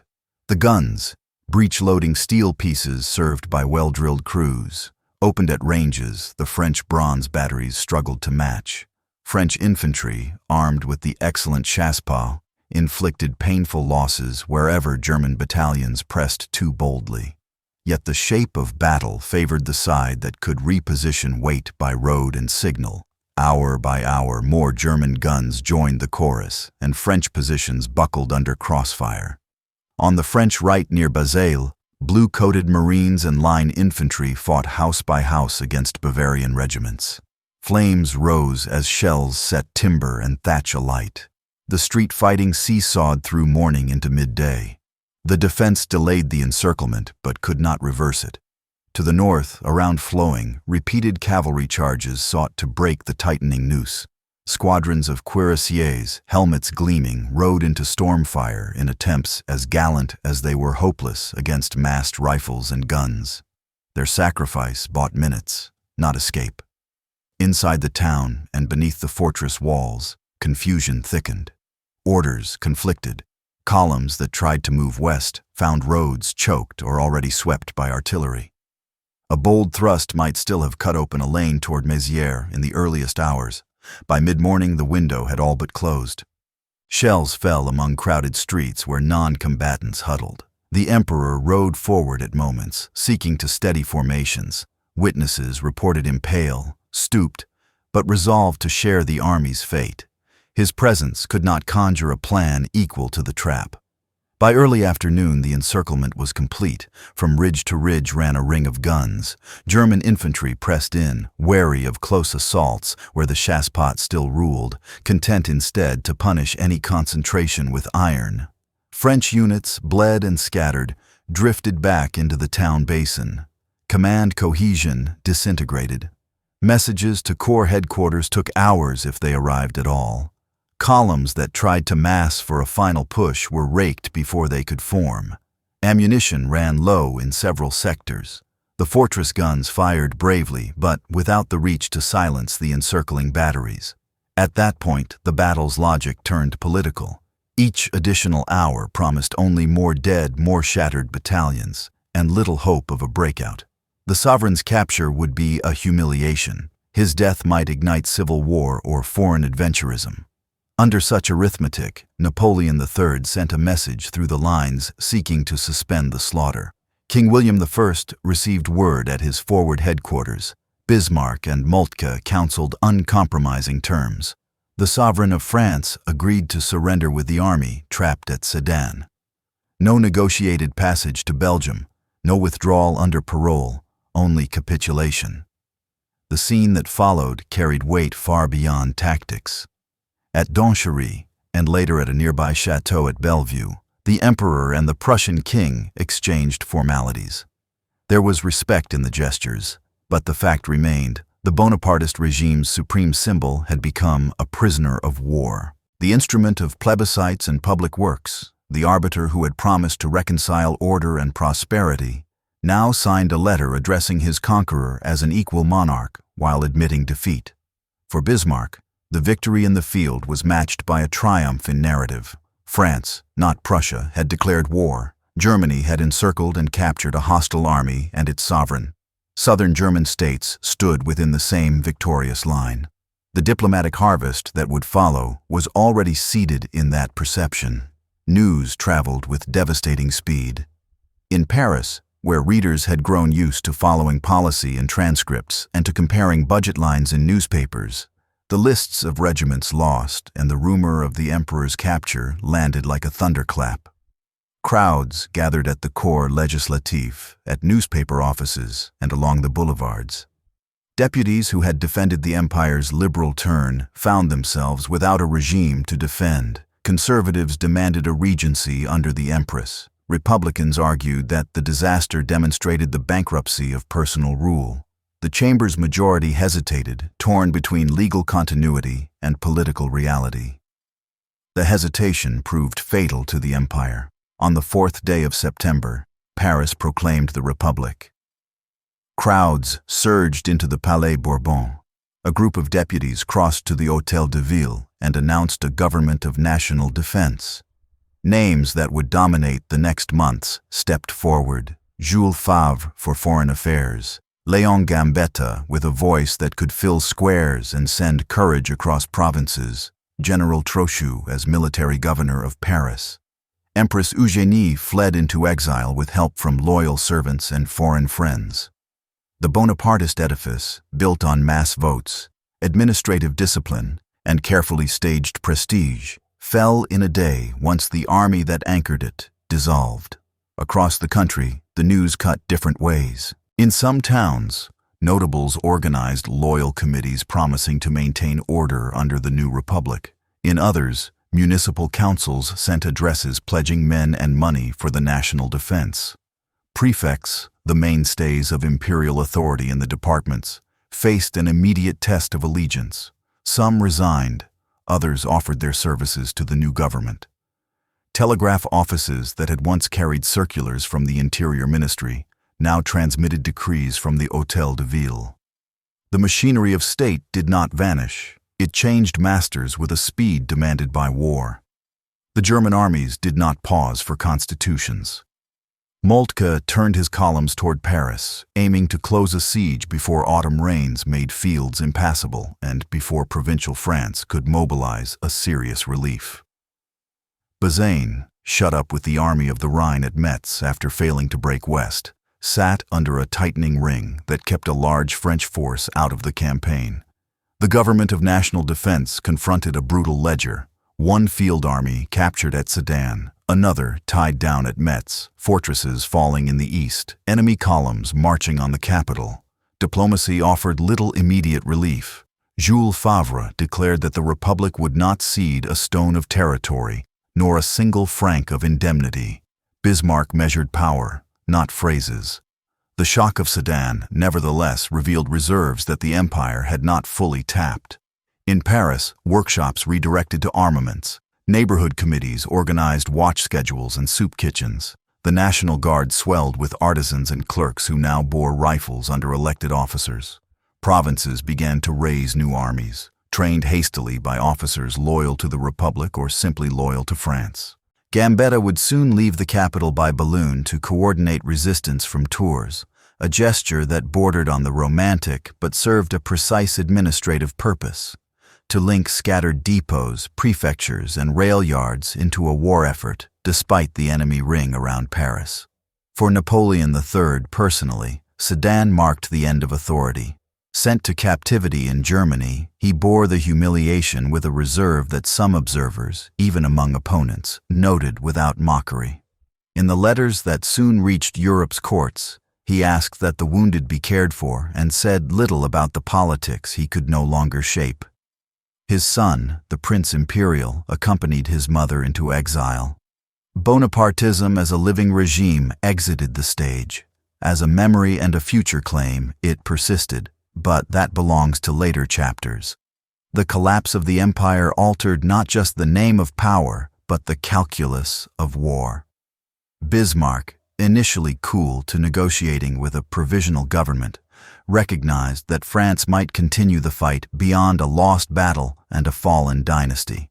He pressed the siege quickly, calculating that a starving capital and the fall of Metz would force the Republic to accept harsh terms. The new French leaders, wary of being branded traitors by a public taught to reject cession, delayed and mobilized. Between these positions stretched months of hardship in which politics, morale, and endurance would weigh as heavily as guns. Sedan also reset Europe's watching gaze. Courts that had hedged their views of the Second Empire now weighed their language carefully with the Republic. Britain, interested above all in balance and trade, favored a quick peace that would stabilize markets, yet it would not move without a French request and a German willingness to hear mediation. Russia found advantage in a weakened France and in a Germany that might look east with restraint so long as the West was unsettled. Austria, wounded in earlier years, could offer sympathy, but not swords. Italy saw in events a chance to resolve its Roman question, while France, long the Pope's shield, was in no condition to block a fait accompli. At home, the immediate work was grimly practical. Paris needed grain, powder, and discipline. Provinces needed officers, boots, and rifles. The government needed to reassure property owners that order would hold while asking the poor to endure shortages and bombardment. Newspapers, now speaking in the freer tone won under the liberal empire and accelerated by the Republic, balanced reporting with exhortation. They printed maps of forts and sketches of improvised balloons, lists of public subscriptions and names of fallen officers, calls for patience and reminders of duty. The fall of the empire did not end the war. German columns closed around the capital, and the new government of national defense confronted a double task: hold Paris under siege and rebuild field armies in the provinces.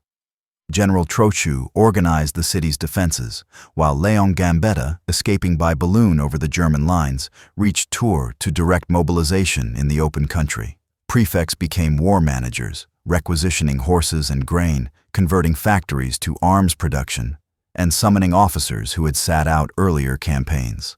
France improvised a nation in arms while hungry Parisians learned the calendar by ration days.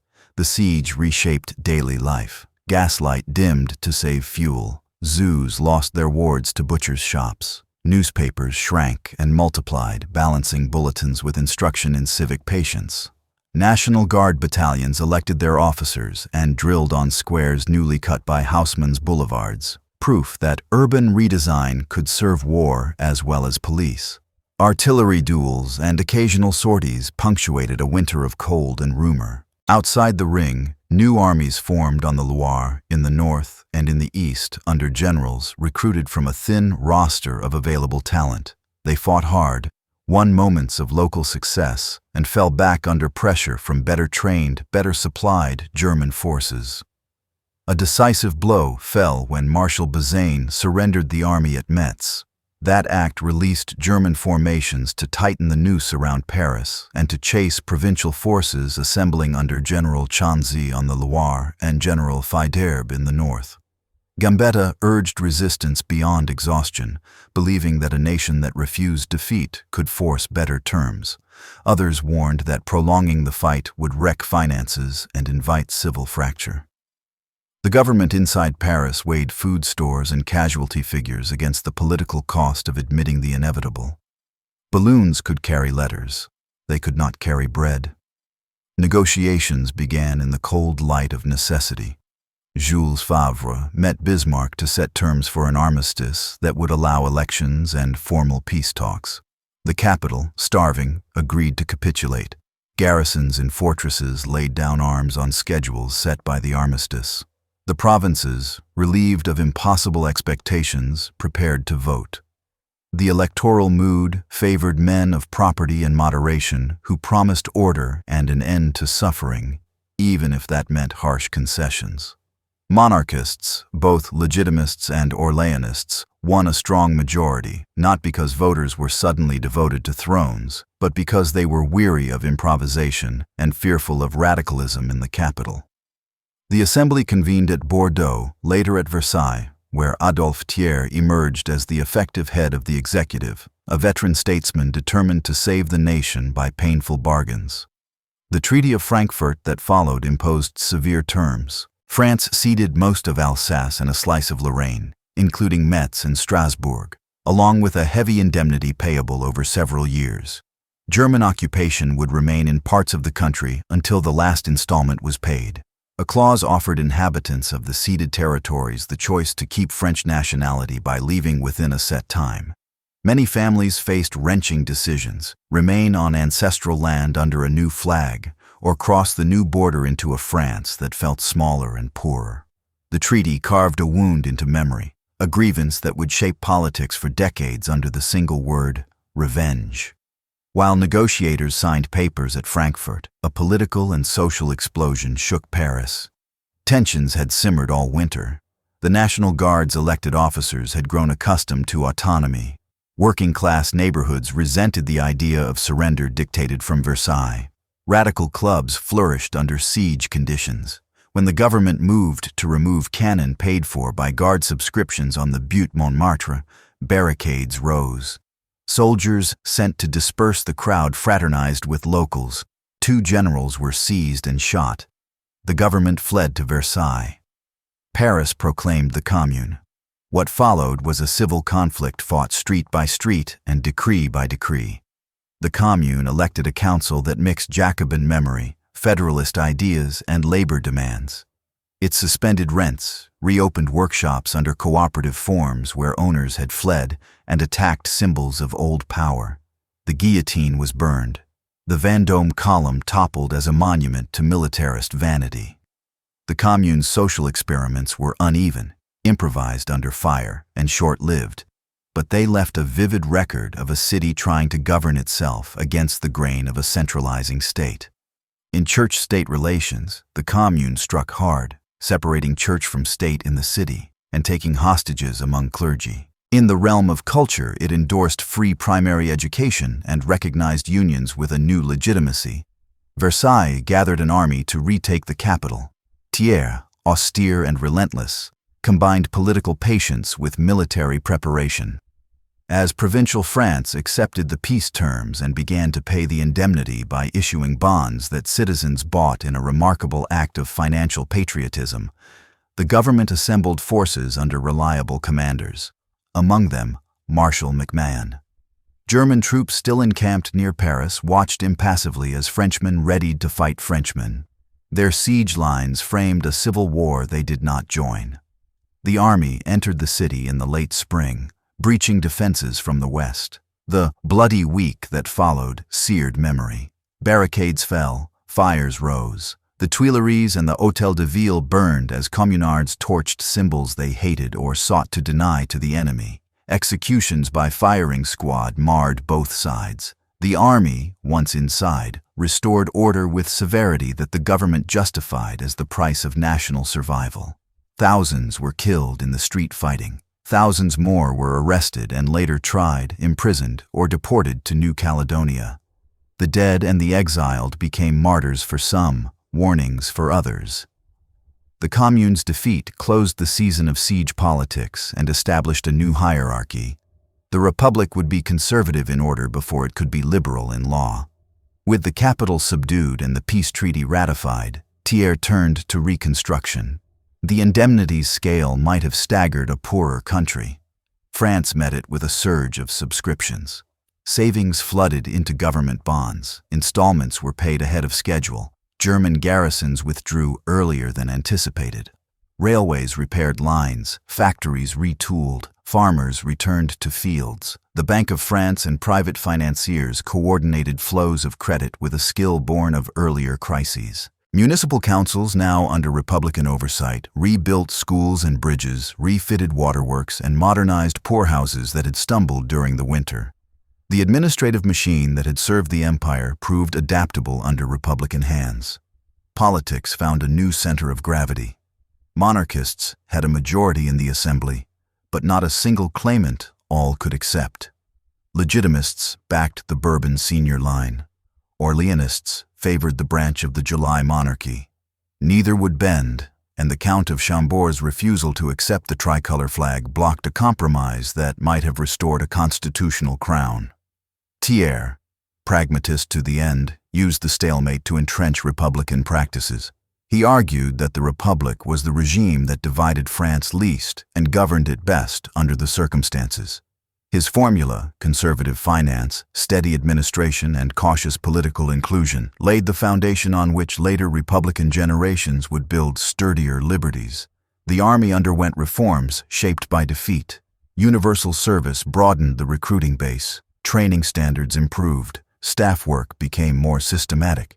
Artillery modernized with steel breech loaders. Depots adopted stricter inventories. Mobilization timetables were revised to synchronize railways, depots, and units. Fortifications around key cities, planned earlier, received new urgency.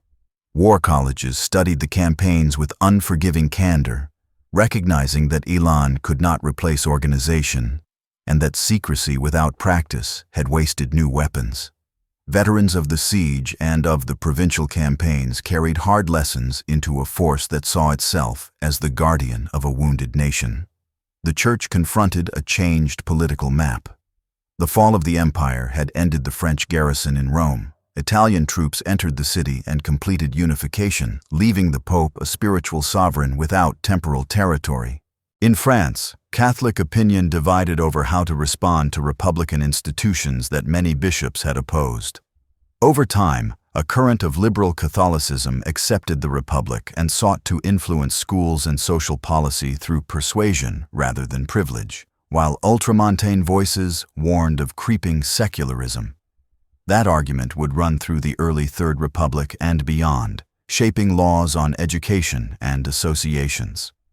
The memory of imperial protection for the Pope lingered, but the practical allegiance of many Catholics drifted toward a patriotic acceptance of republican order. Economically, the country's resilience surprised observers. The indemnity drained resources. The loss of Alsace-Lorraine cut into coal and iron supplies, yet capitalism adjusted. New mines and contracts emerged within the shrunken borders. Investors turned with fresh energy to colonial concessions and foreign loans. The infrastructure built under the empire, rails, ports, telegraphs, proved a platform for recovery. Department stores and banks expanded. Technical schools sent graduates into workshops that had survived war and siege. The state's preference for gradualism and rules, learned painfully under the empire and adapted under Thiers, became a republican habit. Memory of the Second Empire settled into paradox. On one side stood modernization. Paris refitted in stone and sewer, railways spanning departments, credit institutions that had mobilized savings, exhibitions that had schooled a nation in industry. On the other stood authoritarian beginnings, censored press, and the hubris of Mexico. Many French people kept both images in mind. They walked under plane trees planted in imperial years while reading republican papers that dissected imperial failures. Historians later argued over whether the empire had prepared the republic by training citizens in administration and economy, or had weakened it by stunting political practice. The truth lay in the blend. The republic inherited a state capable of action and an electorate capable of argument. Bonapartism did not vanish with Sedan. It reappeared as a current in elections, promising order, prosperity, and national dignity without the bickering of parties. The Prince Imperial, exiled with his mother, carried hopes that flickered in some provincial circles. Those hopes dimmed after his death years later in a colonial skirmish, but the style persisted.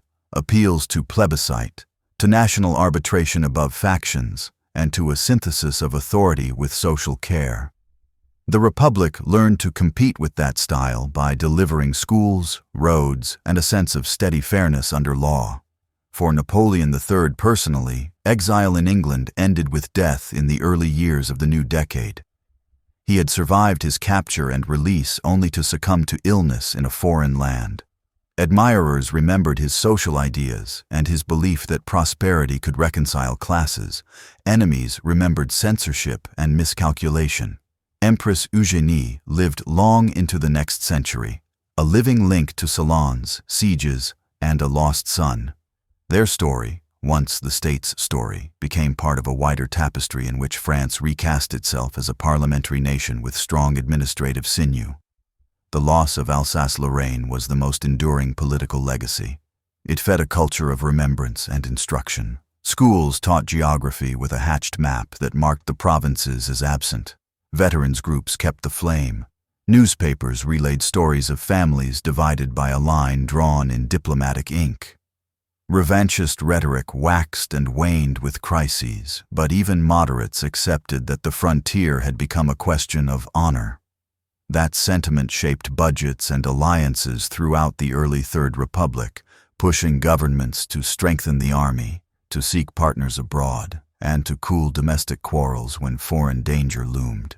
Colonial policy picked up threads laid in imperial years and knotted them into a larger design. Administrators trained under the Second Empire's methods, surveys, public works, and legal dualism, carried those methods into new protectorates and colonies in Africa and Asia. Republican rhetoric framed expansion as a mission to spread civilization and markets. Imperial habits supplied the tools. Critics warned that overseas ambition could distract from the eastern frontier. Supporters argued that commerce and prestige strengthened the nation that would someday face Germany again.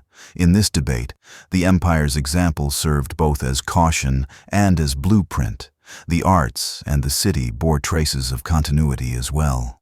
Paris's rebuilt arteries supported a civic culture of promenades, cafes, and newspapers that flourished under Republican rule. The Opera House, completed in the early Republic, stood as an imperial commission finished by successors, a reminder that regimes change but stone endures. Writers who had excoriated the empire's censorship now tested the Republic's tolerance with novels and plays that examined class, faith, and ambition in the new social landscape shaped by older public works. In constitutional life, the Republic absorbed and reinterpreted imperial innovations. Plebiscites gave way to regular elections, managed press to freer debate. Yet the idea that legitimacy requires periodic consultation of the nation persisted as a norm rather than as a weapon.